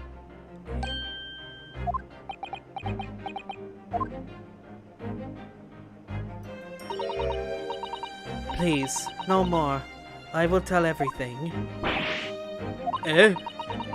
I cannot make problems like this for everyone anymore. These crewmen are your former comrades, I believe. Yes. So when I decided to run away, I asked them to help me. We all agreed to help, everyone together. She threw everything away. Her fame in the ballet, Mother Russia. We wanted to help our angel. I don't believe it. You are right. We put sleeping drug in chicken last night. Yes, I remember now. I did notice chewing on a lump of something strange and bitter at one point. Bah, we could not make all drug. How do you say, dissolve? Ugh, talk about heavy seasoning. At midnight, in waters near Shanghai, we brought our angel on board. She was helped by comrade on shore with small fishing boat. While all the passengers of the SS Buria slept soundly. Thanks to the almost magical effects of the slumber-inducing potion their evening meals had contained.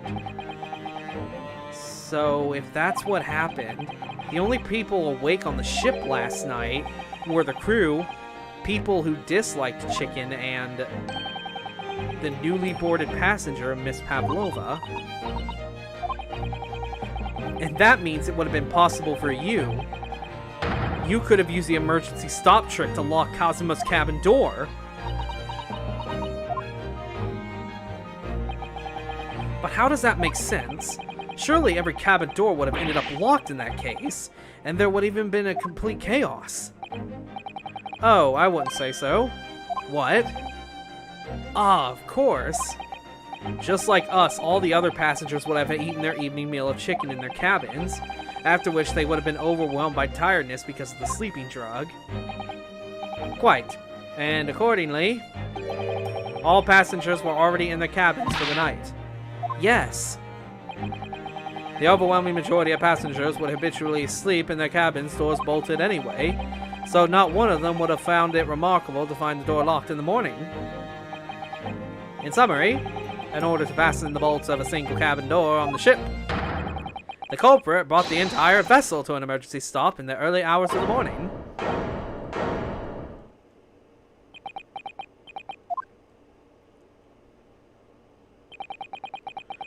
You have talked long time and said many things. What is point? The point is what I said earlier, that there was somebody else present in the scene when the victim lost his life last night. Someone who left a message in Russian on the floor in the attempt to incriminate another. Someone who tried desperately to hide the broken fragment of glass that would reveal the culprit's identity. And someone who abused the ship's emergency stop procedure in order to lock the door. All told, a pissy night. But... I don't know about any of this. I am just a little girl. You like to speak with your long English words and explain your clever ideas. But I am sailor, and sailors do not listen to long, boring stories we don't believe. Sailors like me, we trust only what we see with our eyes. A laudable trait. What? I am quite of the same disposition, my good man. Observation to me is everything. Mr. Naruto? Oh, yes? Do you hear it? The accusatory cry of guilt on the wind. What accusatory cry of guilt? Sorry, you've lost me. Proof of involvement, man. But you can't hear such a call with your ears. No. You must hear it with your eyes. For observation is the basis of all deduction. What are you talking about? I believe the time has come. For one final logic and reasoning spectacular. The truth. So, Mr. Naruto, your assistance, if you please. With what exactly, Mr. Sholmes? With observation, my dear fellow. Just as I said. Of those two pervicarators. Observation. If you remember, Mr. Naruto, we know that somebody tried to fabricate evidence, don't we? By tampering with the scene of Mr. Sogi's death. What we're looking is for some trace of evidence that of these two was there when it happened. Precisely. You're delightfully quick to grasp my meaning. Alright, I'll see what I can see. So we're looking for a trace of evidence that shows someone else was there last night when Kazuma died.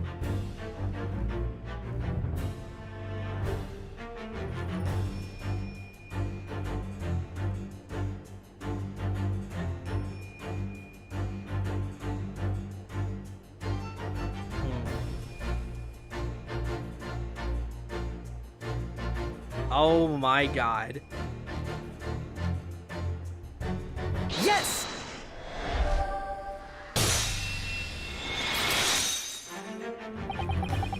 Seaman Stroganoff, you seem to have quite a large purple stain on the back of your white uniform there. Eh? Ah, yes, I don't know where that dirt came from. So nothing in particular comes to mind about the stain? What are you trying to say? It would appear that the significance of this stain has escaped your attention, Seaman. Allow me to make it plain. It's a very large purple stain on the back of Seaman Stroganov's uniform, and I think what made it is clear. Indeed it is. So, Mr. Naruto, present the evidence that proves it. My pleasure. Alright then, the evidence that proves that the stain on the back of Seaman Stroganov's uniform really is...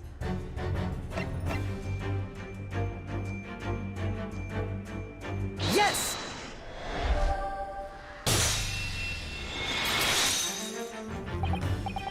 Yes, it's this photograph, and the ink it shows. That's what caused the stain on your uniform. Ink. A rather unusual color of ink. Purple. Oh. Ah, the penny drops. At last. Now you see the significance. The Russian word on the floor next to the victim's body was written in purple ink. And the stain on the back of a uniform is ink of the exact same color. If the ink had been dry, it could have possibly stained your uniform in that way, which means you must have been present in the cabin the moments immediately after the ink was spilled. Alright, yes. It was me. I did it.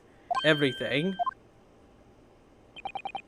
I arranged everything in dead student's cabin to make it look like Wardrobe Man did it. Then I pressed button to make Bura do emergency stop and both cabin doors shut. I did everything so no one would suspect our angel. Biff, please. Don't worry, Angel. Let me do talking. It was after 1 in the morning. I was on duty patrolling passageway. Then our angel came to me. She was white as sheet. Biff, please, you must help me. I went with her. The door to cabin number 1 was open. When I looked inside, I saw student boy on floor. What happened here?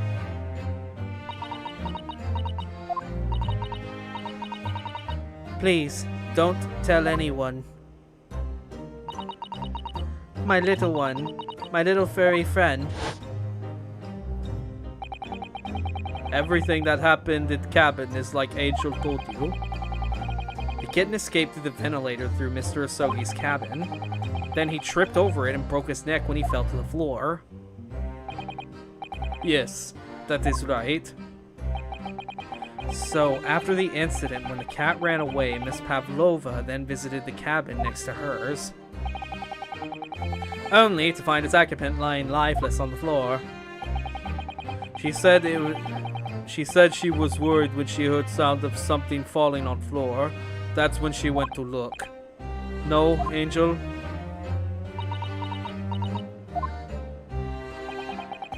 The door was not locked.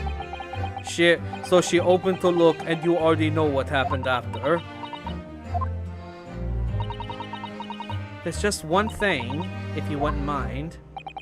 What? When you went to Mr. Asogi's cabin, Miss Pavlova, was he already dead? Why? I already told you.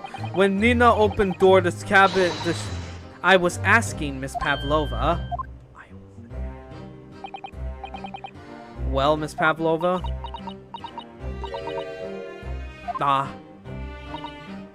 Oh. Yes, that is right. I saw him. It was dark, and he was wearing black, but he was on the floor, not moving. I was scared.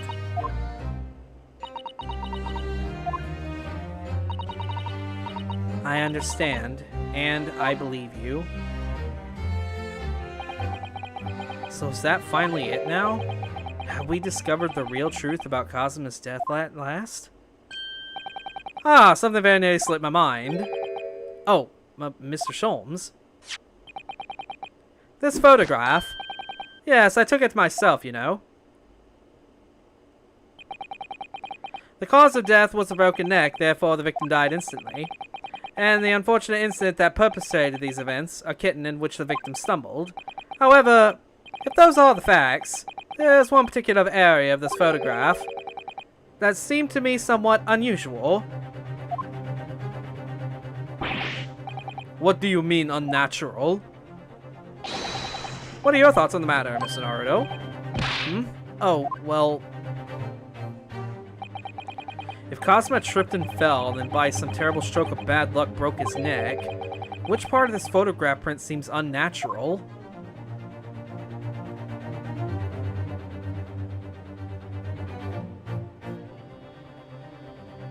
Yes! Alright, if he really did fall due to an unfortunate accident, then his fist doesn't just seem quite right. The exact same thought occurred to me. In a fall, one's instinct is to open his palms flat. Yet here we see the victim with his left hand tightly balled into a fist. Almost, you might say. As if though he were gripping something. What do you mean?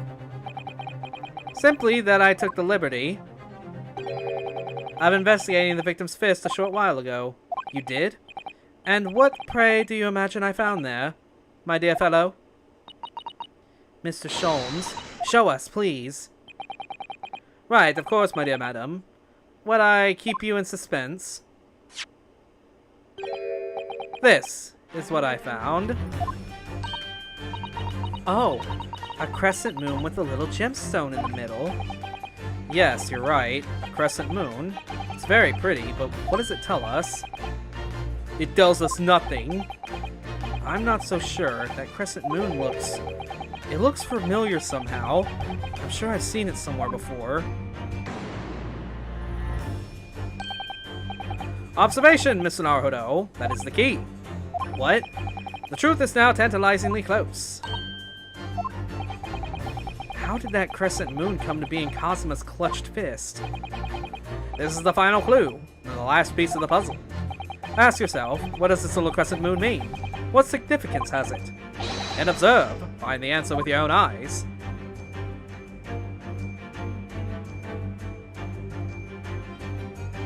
Yes!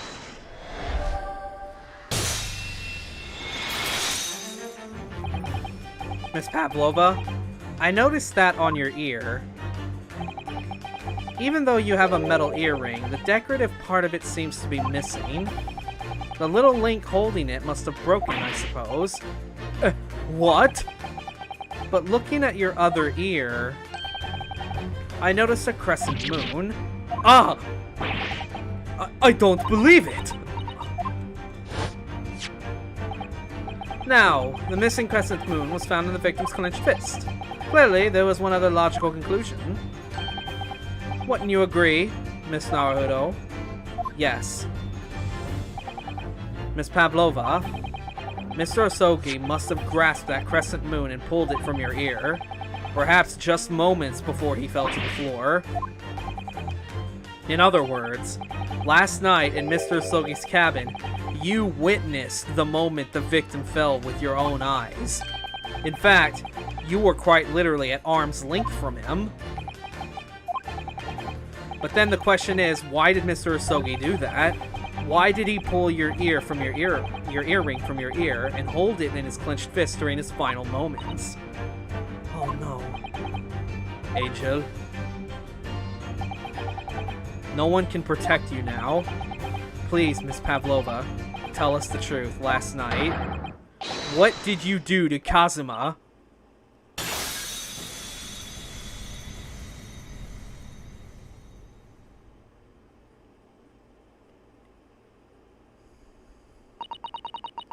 When I think about everything that happened yesterday, it was too much.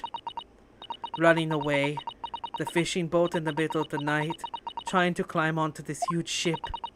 And then, when I was at last in this cabin, I could relax after this horrible long day. Daka, wait!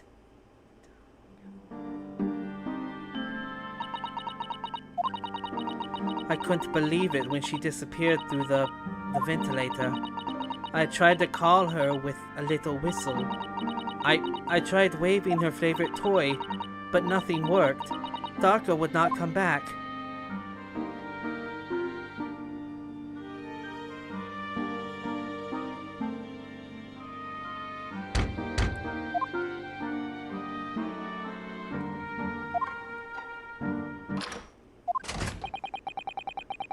What are you doing here at this time of night, Inspector? Oh. I'm sorry. I thought it was a friend of mine.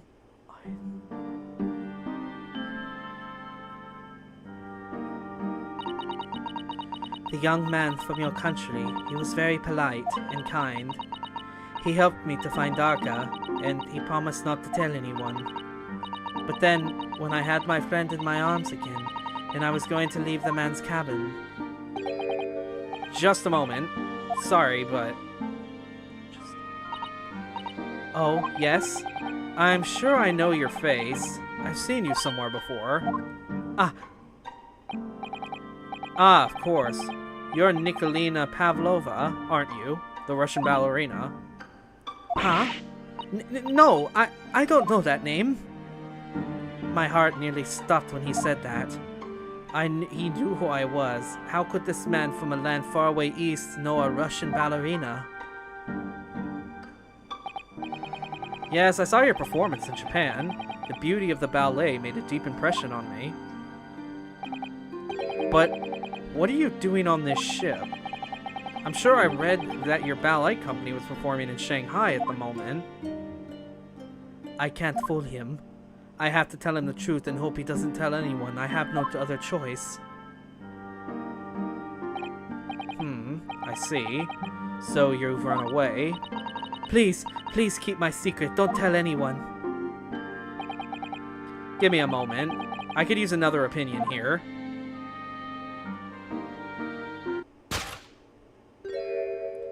He's going to pull that cord. He's going to tell the captain. Why did I think I could trust him? Then it happened. Everything at once. It was only a second, but it felt like forever. Wait! I shouted, and then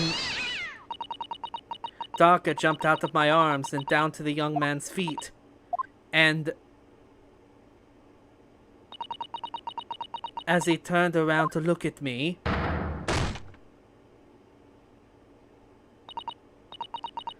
I pushed him. I don't even know why. I don't know why I did it. I was just so scared. And I had to stop him from telling anyone about me.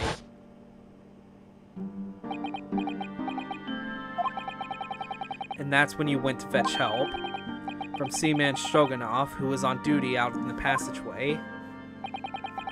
I heard Nina cry out and thud on the floor, so I ran to her. She was standing at cabin door shaking like leaf. She looked at me and said, "Help me, Beef. If they find out, I will be... Please, I have nowhere to go." So you decided to help, and that's when you arranged things in Kazuma's cabin to make it look like I did it, so that no one would suspect the passenger in the cabin next door. Yes. I went into the cabin and I looked around to make sure there was nothing to show Nina was there. Then I found Stowaway and Wardrobe still sleeping. Right, that's when he found me. So you worked out a plan to lay the blame on the Stowaway. I closed wardrobe doors and put back strange paper sign. Luckily for me, that's the only reason Sada-san started to believe me when I said I was innocent. I dragged the young man's body to good place and used ink that was spilled to write on floor. I wrote, sorry, so that person who found him would look inside wardrobe to find Stowaway. And tell me, what of the glass bell?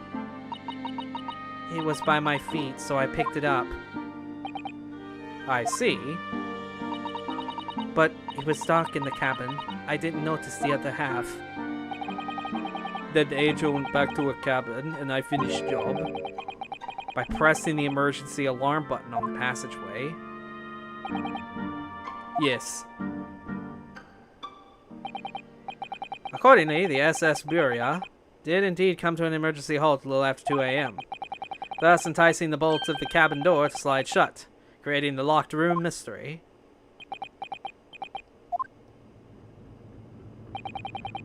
There's still one thing I don't understand, Miss Pavlova.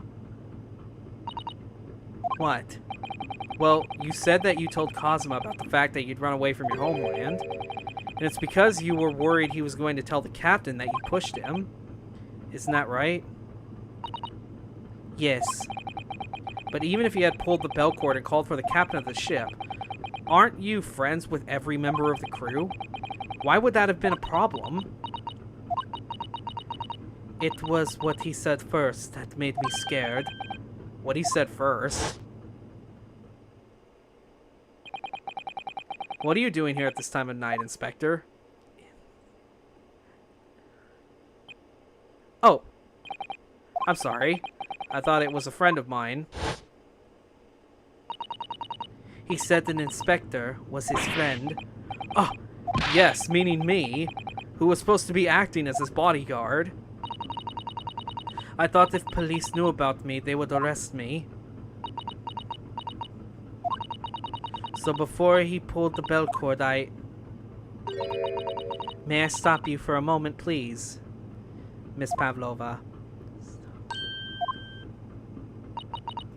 It just doesn't seem to make sense. I mean, was Mr. Sogi really going to pull the bell cord? I don't know. What? What do you think, Mr. Naruhodo? Well, I'm not Kazuma, so I can't know for certain, but he was a man of his word. If he told you he wouldn't give your secret away, then he wouldn't have done. No, he was walking over to it. He was going to pull the cord. He was going to make them send me back.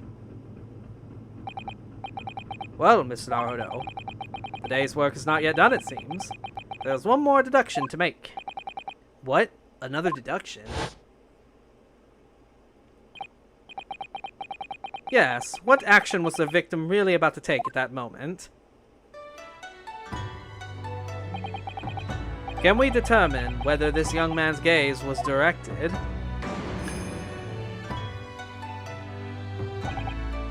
First, consider the victim's location within his cabin. That's easy, if I remember every detail of that room. I mean, yes, I spent quite a lot of time in the wardrobe, but still. That cabin has been my home for like this entire voyage. So this is how the cabin looked last night when Miss Pavlova visited Kazuma-sama? Yes, it's exactly how it was. Are you ready then, Mr. Naruto? Yes. If there's one thing I've learned today, it's that simple glance can reveal all manners of truths.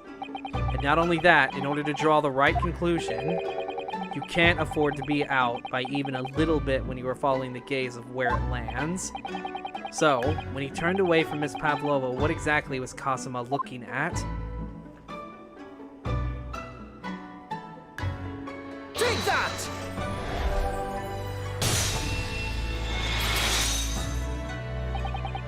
Considering everything that had happened last night, certainly it may have looked as though Kazuma was going to ring the bell cord. Yes, however, what is directly beside the bell cord, the wardrobe,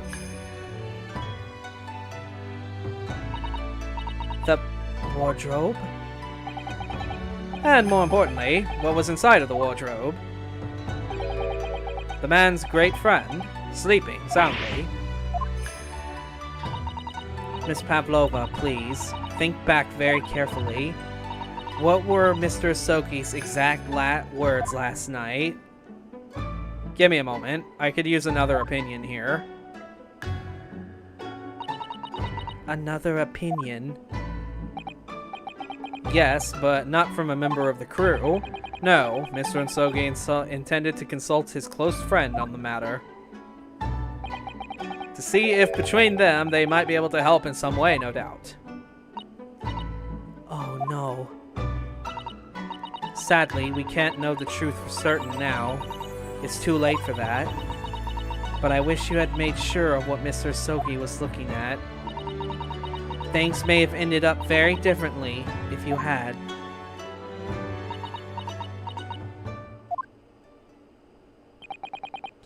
Miss Pavlova, I want to thank you for finally admitting the truth. But unfortunately, the truth is, a man lost his life because of what you did. And that will never change. I hope you'll never forget that. I'm sorry. Really. I'm so sorry. What have I done?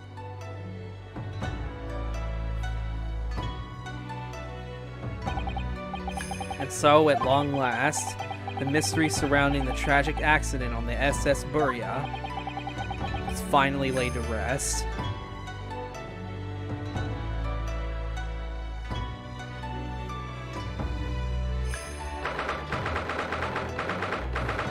January 9th, 7:14 p.m.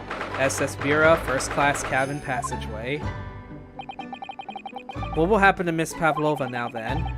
Once we reach Great Britain, she'll be handed over to the British police at Scotland Yard. What about the fact that she ran away from Russia? Won't the Russians try to repatriate her?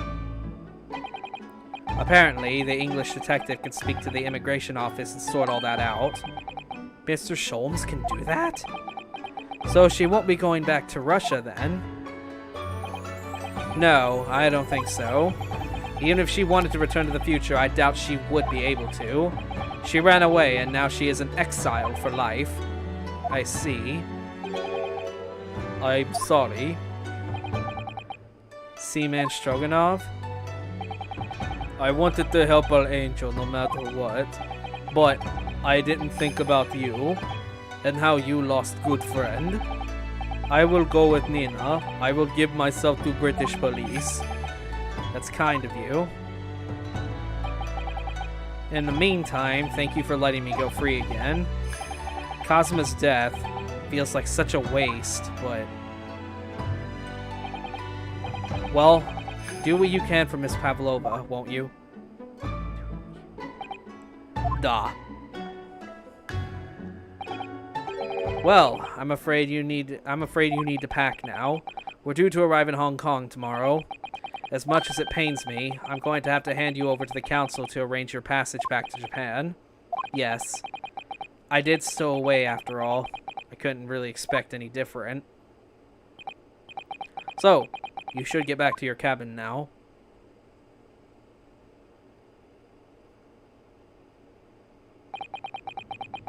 Looks like my study tour to Great Britain is over before it even began then. To think that only days ago Cosmo and I were laughing together about how we tear up the streets of London. It seems like a distant memory now. Oh, what's that? It is someone weeping.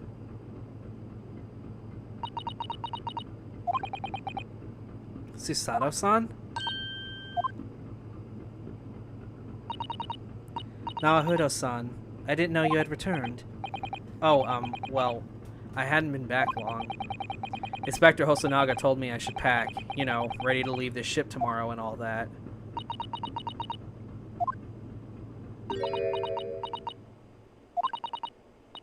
I still can't believe this happened. I can't believe someone's life can be over. Just like that. Susato-san?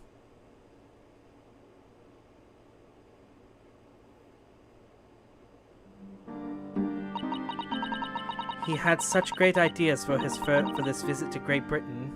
So many dreams. And now they've been cruelly taken away, just as he has. I thought I could never forgive the person responsible. But now we know the truth. That it was just an accident. Just a silly series of mishaps. It's too much, Naruto-san. It's just too much. Yes, I know. I wish that there was something I could say. Inspector, my duty was to see Asogi-san safely to Great Britain, but I failed, and caused his two closest friends great pain and suffering as a result. I've let everyone down, and I will do anything to make up for my terrible blunder. Nobody blames you, Inspector. And I'm free again now, at least. Huh? Ah ha ha ha ha ha! Surprise, Mr. Naruto. What is the meaning of this? Oh, a trifling matter. Simply that in my head I think I shall always picture you wearing those shekel. Without them, the balance seems all wrong. It's distracting. Sorry. So I decided to restore them, for old time's sake, shall we say? You are a stowaway, after all. He thinks this is funny.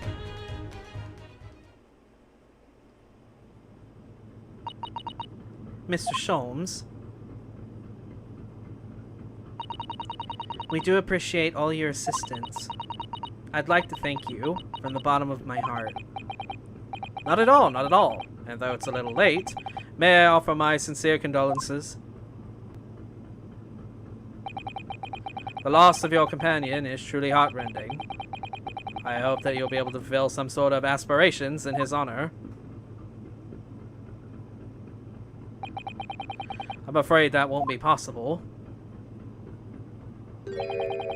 We shall be disembarking at the next port in Hong Kong. We have to return to Japan and make a full report about everything that's happened. What? Wait a minute. It's just me that has to go back, isn't it? I mean, I was the stowaway.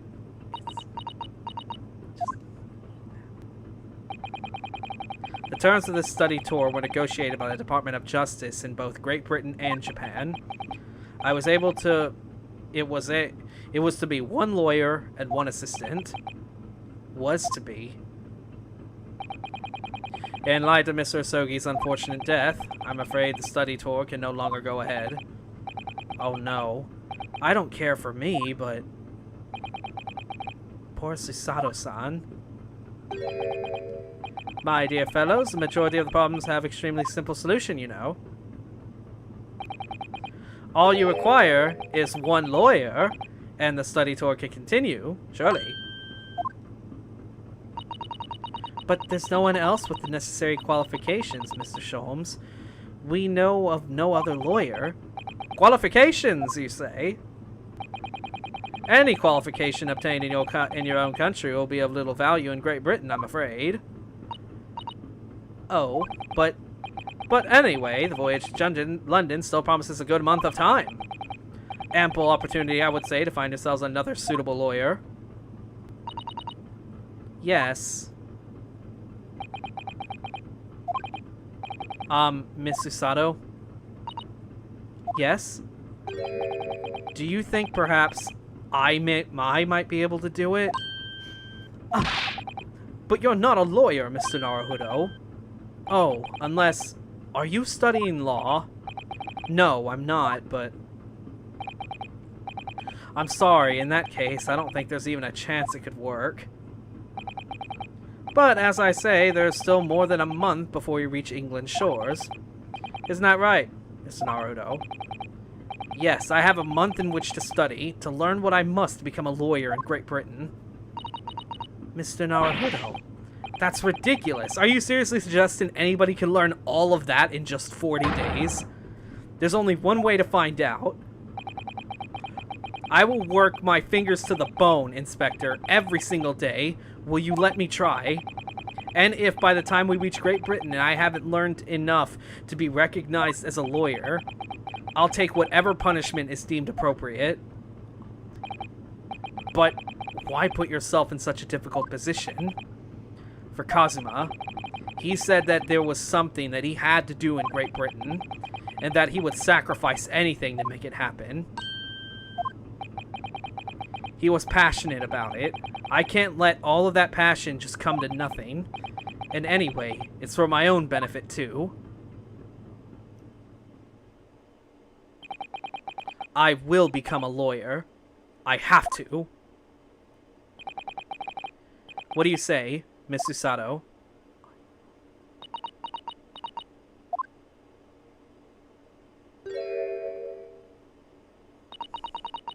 I think it's a wonderful idea. Thank you. So, what does our bespectacled inspector friend say? Are you serious? One lawyer and one assistant. The numbers are indisputable. No, no, no. It's madness. Yet fascinating, wouldn't you agree? Fascinating. Duty and rules are the dual routine of existence that we all abhor. Give us interest, give us fascination. Speak for yourself. Besides, qualifications are no measure of a man. What matters is his character. And you've witnessed ample evidence of this man's exemplary character today with your own eyes, even from the early hours this morning until the very moment now. As Despite contending with the passing of his close companion, and despite the accusation of guilt, this man has shown resourcefulness, intelligence, and above all, courage.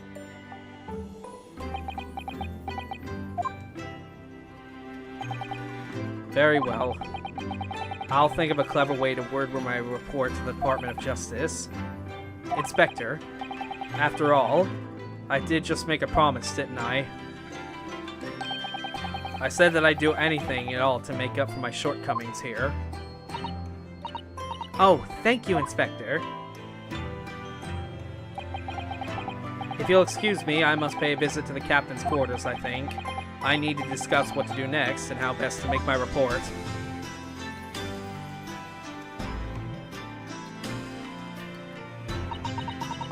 Are you really prepared to attempt this, Mr. Naruto? Yes, I'm going to try. I wonder, would you consider teaching me what I need to know? Everything about being a lawyer? I would be delighted to help you. I am a judicial assistant, after all. Thank you. And, Mr. Naruto, I'd like you to take charge of this. What? Me? Are you sure? I'm sure it's what Kazuma-sama would have wanted.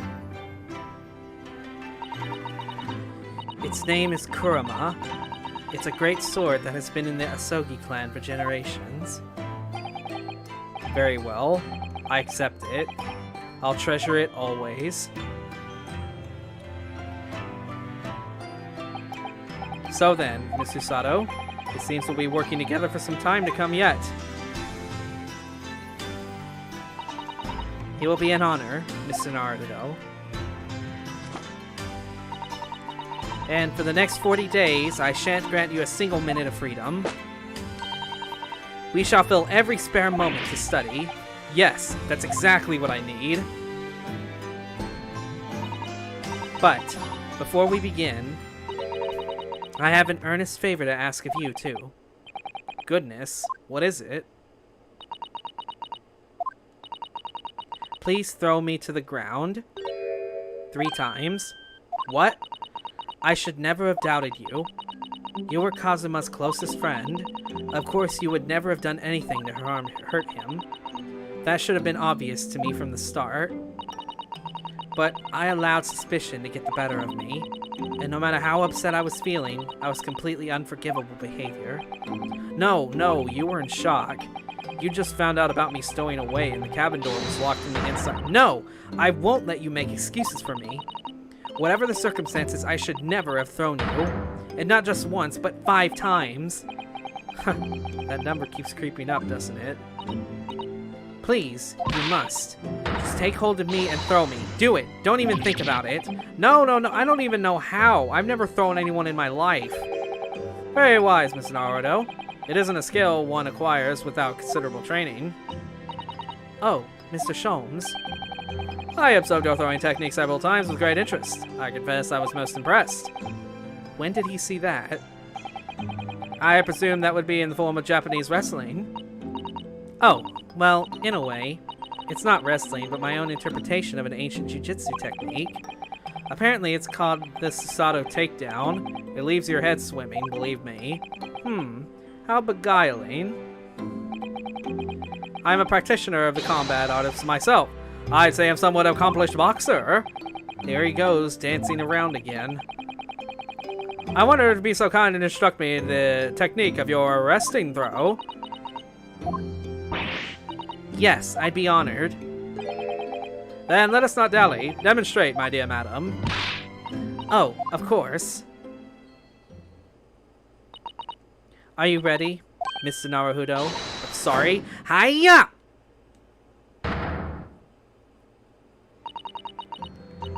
As you can see, you throw from the abdomen. Oh yes, arresting indeed. That's what you need. And that is what you term the Susato takedown, is it? Actually, no. That was a Susato squash.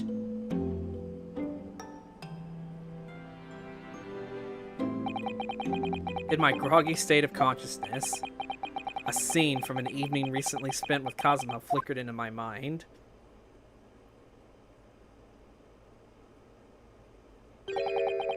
Kurama. That's right. It's a prized sword that's been passed down through generations of the Asogi clan. I can't believe you managed to get permission to bring it with you. I mean, taking a katana on a study tour is more than a little irregular, surely. A Japanese man's sword is his soul, Ryunosuke. I can't be parted from my katana. Kurama guides me. I truly believe that. So its name compels its wielders to slice evil in two? Now, not that you would need that much compelling. On that subject, there's something very important that I have to do in Great Britain, and I'll sacrifice anything to make it happen. I'd appreciate you seeing it through with me.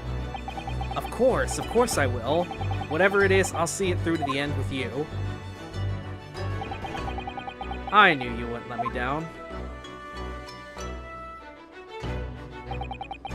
That important thing he had to do, I still don't know what that was. But I'm going to see the place for myself and work it out. In Great Britain's capital, London.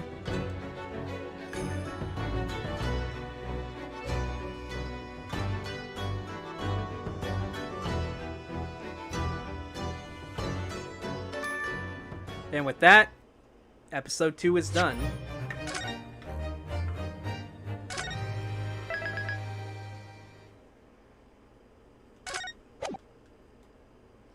And now we get to move on to episode 3, The Runaway Room.